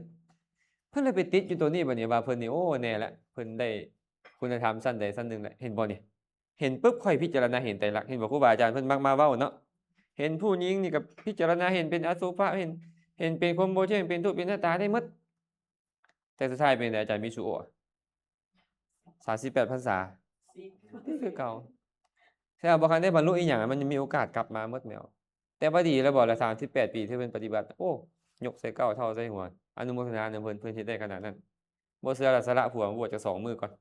บ่เอาพรรษามื้อ ไปเลยก็ได้เพื่อนอ่ะเฮ้ยพอเสยฟังอยู่บ่นี่นะโอ้ยมันฟังมาจอบฟังจากบาทเลยนะนี่นะเนาะอันนี้มันเป็นแบบนี้นะโยมมันเป็นแบบนี้ เวลาปัญญามันโคมกล้าขึ้นมา เจริญวิปัสสนามันต้องโคมกล้าขึ้นเรื่อยๆเด้เนาะมันต้องโคมกล้าขึ้นเรื่อยๆแต่ว่าบนแมนยุดแค่นี้พอพระดอนแค่นี้เนี่ยบนยังบ่คันแมนเนาะ อุปทานะบัดเนี่ยสติบัดเนี่ยอุปทานะคือสติ สติปัฏฐานที่ระลึกเข้าไปตั้งไว้ที่อารมณ์ก็ยอมเกิดขึ้นระลึกหู้ได้ตลอดเลยเนี่ยในกายในเวทนาในจิตในธรรมระลึกหู้อยู่ตลอด เพิ่นก็สำคัญว่าเพิ่นนี่แม่นแล้วบ่โสดาบันกับสกทาคามีแล้วค่อยนี่นะบ่มักใดก็มักหนึงแหละจบเลยบัดนี้ไม่เอานกจบอยู่สมัตินะส่วนอุเบกขาบัดนี้เนาะอุเบกขาคือตัตระมัชฌตัตตบุมัชฌตุเบกขาอันนี้บ่เป็นอุเบกขาเวทนาเด้อุเบกขาสัมโพชฌงค์นะอุเบกขาสัมโพชฌงค์ยอมเกิดขึ้นเป็นธรรมชาติมีกำลังยิ่งในความเป็นกลางในสังขารทั้งปวงอาวัชนูเบกขาคือมโนทวาราวัชนะก็ยอมเกิดขึ้นเป็นธรรมชาติคมกล้าปรารภนึกถึงอารมณ์ได้ฉับพลันอยากนึกถึงอารมณ์ไหนก็สามารถนึกถึงได้ฉับพลันเลยบัดนี้นึกถึงอารมณ์ได้ก็ได้ดีเพราะศีลเพิ่นดีเด้สมาธิเพิ่นดีความเห็นเพิ่นตรงแล้วบัดนี้ความเห็นตรงในที่หมายถึงว่าเห็นว่าเป็นรูปเป็นนามได้แล้วเพิ่นก็เห็นปัจจัยของมันแล้วและสิ่งเหล่านี้จะเกิดขึ้นมาตามลำดับบัดนี้คันหากว่าเฮาบ่ได้เจริญต่อไปก็จบคือกันและนิกันติคือหยังตัณหาอันละเอียดความพอใจอาจจะมาว่าเมื่อกี้นี้บ่ที่กระทำความเยื่อใยในโอภาสเป็นต้นนั้นพอใจในโอ้ยข่อยได้แสงสว่างนี่แม่นแล้วแหละข่อยได้ปีตินี่พอใจในสิ่งเหล่านี้ในปีติในปัสสัทธิในความสุขในศรัทธาเป็นต้นพอใจในสิ่งเหล่านั้นไอ้8อย่างแรก9อย่างแรกนี่นะมันเป็นสิ่งที่มันปรากฏตามธรรมดาของมันแต่ตัวที่9นี่เป็นอกุศลวิปัสสนูปกิเลสนี่เป็นอกุศลในตัวเนี้ยเพราะเป็นตัณหาที่ละเอียดเห็นบ่นี่เขาเจริญธรรมละเอียดขึ้นตัณหามันแห่งละเอียดขึ้นตามเพิ่นเลยบอกว่าแห่งความรู้เฮาหลายขึ้นเท่าใดตัณหามันแห่งวิจิตรขึ้นสัมพันธ์อันนี้เพิ่นรู้ละเอียดขึ้นเนาะญาณเพิ่นเนี่ยตัณหามันก็ละเอียดขึ้นตามเด้มันบ่ยอมง่ายๆได้ตัณหาเนี่ยละเอียดขึ้นมันยั่วเจ้าทำนี่ดิคักได้สุขดีได้อยากได้สุขบ่เฮาไปนั่งสมาธิอยากแท้อยากว่าแหละเนาะแม่เพ็งเนาะอาจารย์เขาน้อยคือฟุ้งซ่านแต่บางเทื่อคือนั่งได้ดีเนี่ยเพิ่นอยากได้อันตอนนั่งได้ดีนะตัณหานี่มันละเอียดขึ้นน่ะทุกคนเป็นแบบนี้บ่แม่นผู้เว้าบ่เป็นเลยผู้เว้าก็เป็นเพราะผู้เว้ากับคนคือปัญหามันละเอียดที่มันจะสิว่าได้รูปวจรค่ะแต่ว่ามันกับได้รูปวจรแต่เพิ่มขึ้นมาเป็นรูปวจรปัญหามันก็จะละเอียดกว่ารูปวจรมันเนาะบ่ธรรมดานี่ตาพึ่งขึ้นหน่อยนึงแล้วนี่ธรรมดาตาบ่พึ่งขนาดนี้แสดงว่าสนใจขึ้นเนาะโดยในเป็นต้นว่าก่อนนี้หนอโอภาสแสงสว่างนี่บ่เคยมีแก่เฮาเลยเนาะดังนี้เป็นต้นยอมเกิดขึ้นมันก็พอใจข่อยบ่เคยนั่งสมาธิแล้วได้ปีติแบบนี้จักเทื่อโอ้ยคักขนาดนี่ตัณหามันรอจะอยู่หั่นรอบใหม่เอาอีกแล้วมันยังได้แบบนั้นสุดท้ายเป็นไงบัดเนี่ยมันบ่มาเด้บัดเนี่ยโอ้ยโศกเลยบัดนี้ไอ้เพ็งเศร้าแล้วบัดนี้โศกเลยโอ้ยมันคือบ่คือเก่าท้อแท้ท้อถอยเนาะเพิ่นเลยบอกว่านี่เมื่อวิปัสสนูปกิเลส10อย่างนี่นะเกิดขึ้นแล้วนั้นการที่พระโยคาวาจรบ่ยึดถือว่าธรรมทั้งหลายมีโอภาสเป็นต้นนี้ก่อนหน้านี้บ่มีแก่เฮาเลยแม่นแล้วเฮาบรรลุแล้วเป็นต้น เดี๋ยวนี้เนี่ยเขาไปฟังธรรมแล้วเขาสำคัญว่าตัวเองบรรลุตอนนี้ อันนี้บ่แม่นฮอดวิปัสสนงสนาหยังเลยนะอันนี้น่ะแค่ไปคิดว่าตัวเองบรรลุนี่นะอันนี้อันนี้มานะซื่อๆอันนี้มันบ่ มีความสุขเลย มานะ มันบ่แม่นอันวิปัสสนูปกิเลสซั่นใดมันเป็นเพียงมานะซื่อๆเด้อืม ต้นๆเอาดีๆกัน ก็แต่ว่าเนาะกำหนดคือวิจัยลักษณะแห่งมรรคและบ่แม่นทางอันใดเป็นทางและบ่แม่นทาง แม้แบบนี้ว่าธรรมมีโอภาสเป็นต้นเหล่านี้บ่แม่นดอก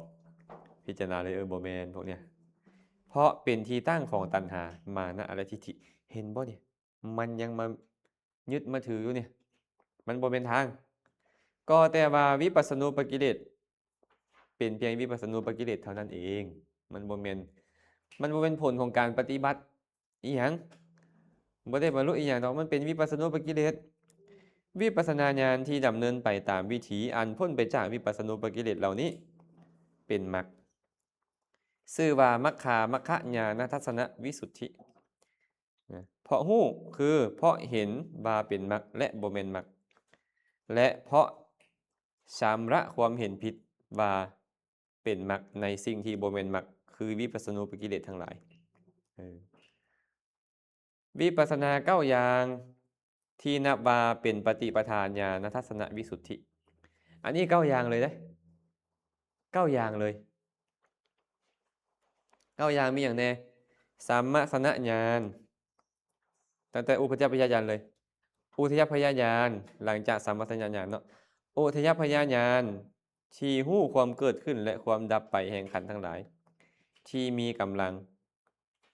ปลอดพ้นจากวิปัสสนูปกิเลสแล้วพังคะญาณญาณที่ปล่อยเสียเชิงความเกิดขึ้นเพียงแต่ความดับไปพยญาณ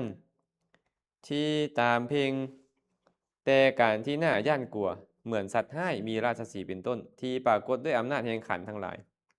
อาทีนวญาณที่ตามเพ่งอาการที่เป็นโทษนิพพิทาญาณโดยเกี่ยวกับเป็นความเบื่อหน่ายในขันธ์ทั้งหลายที่เห็นโทษแล้วนั่นมุจจิตุกรรมยตาญาณหรือมุนจิตุกรรมยตาญาณที่เป็นไปด้วยอำนาจความต้องการจะพ้นจากธรรมอันเป็นภูมิสามที่น่าเบื่อหน่ายเหล่านั้นเหมือนสัตว์ทั้งหลายมีป่าเป็นต้นต้องการจะพ้นจากตาข่ายหรือจากแห่เป็นต้นฉะนั้นปฏิสังขารญาณที่เป็นไปด้วยอำนาจพิจารณาซ้ำๆซากๆในสังขารเหล่านั้นที่เห็นโทษแล้วเบื่อหน่ายแล้วอันเป็นการกระทำอุบายเพื่อความหลุดพ้นให้ถึงพร้อมเหมือนดังกาประจำเสากระโดงเหือคู่จากเสากระโดงเหือปะ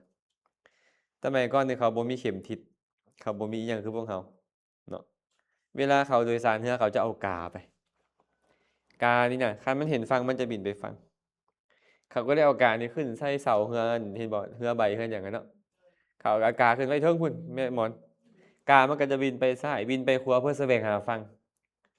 คันมันบ่เห็นฟังมันก็บินกลับมาจับอยู่เสากระโดงเหือคือเก่าคันไม่เห็นฟังปุ๊บมันก็จะบินไปทางนั้นพวกนายเหือก็จะฮู้ว่าเลยต้องไปทางนี้อันนี้อุบายเขาเจ้าโอ้บ่ธรรมดาในคนสมัยก่อนเนาะเขาคิดได้จังได๋เก่งเขาอยู่มาเป็นหลายล้านหลายโกฏปีเขาก็เลยวิจัยมาเรื่อยๆแหละสังขารูปิขาญาณบัดนี้เป็นไปด้วยอาการที่วางเฉยในสังขารทั้งหลายที่ได้เห็นโทษแล้วเหมือนบุรุษผู้เห็นโทษในภรรยาแล้วก็วางเฉยในภรรยาได้ฉะนั้นเห็นเลยยังพอนุคันเห็นโทษในภรรยาหรือยังตื่นขึ้นมามันก็ข้ามแอวแล้วบ่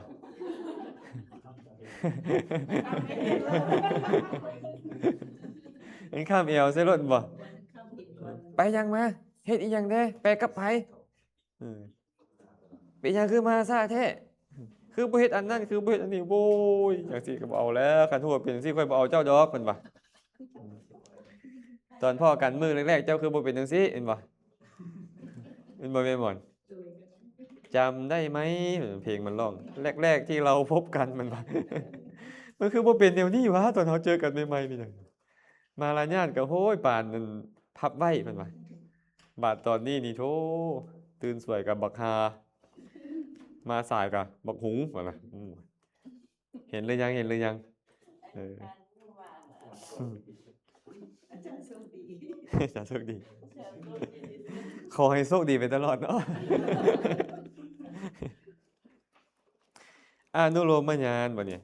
กล่าวคือสัจจานุโลมิกะญาณญาณที่รู้อนุโลมต่อสัจจะที่เป็นไปก้อนหน้าแต่โคตรภูวิถีอันอนุโลมต่อวิปัสสนาญาณ8ที่เป็นไปแล้วในส่วนเบื้องต่ำโดยเกี่ยวกับเป็นภาวะที่เป็นไปด้วยความเห็นแจ้งแต่หลักค่อยตามกัน อนุโลมต่อโพธิปักขิยธรรม37ประการเพื่อบรรลุที่ควรบรรลุในส่วนเบื้องต้นคือในขณะแห่งมรรคดังนี้ วิปัสสนาญาณ9อย่างนี้ชื่อว่าปฏิปทาญาณทัศนวิสุทธิ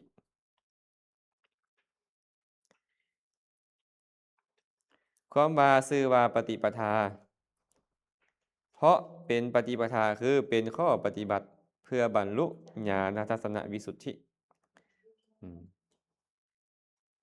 สิเลยมงแล้ววะบุเดียวเดียวบุเดียวชื่อว่าญาณทัศนะเพราะเป็นสภาวะที่หู้ไตรลักษณ์และเป็นสภาวะที่เห็นโดยประจักษ์ชื่อว่าวิสุทธิเพราะเป็นธรรมชาติที่หมดจดจากธรรมอันเป็นปฏิปักษ์เพราะเหตุนั้นจึงชื่อว่าปฏิปทาญาณทัศนวิสุทธิ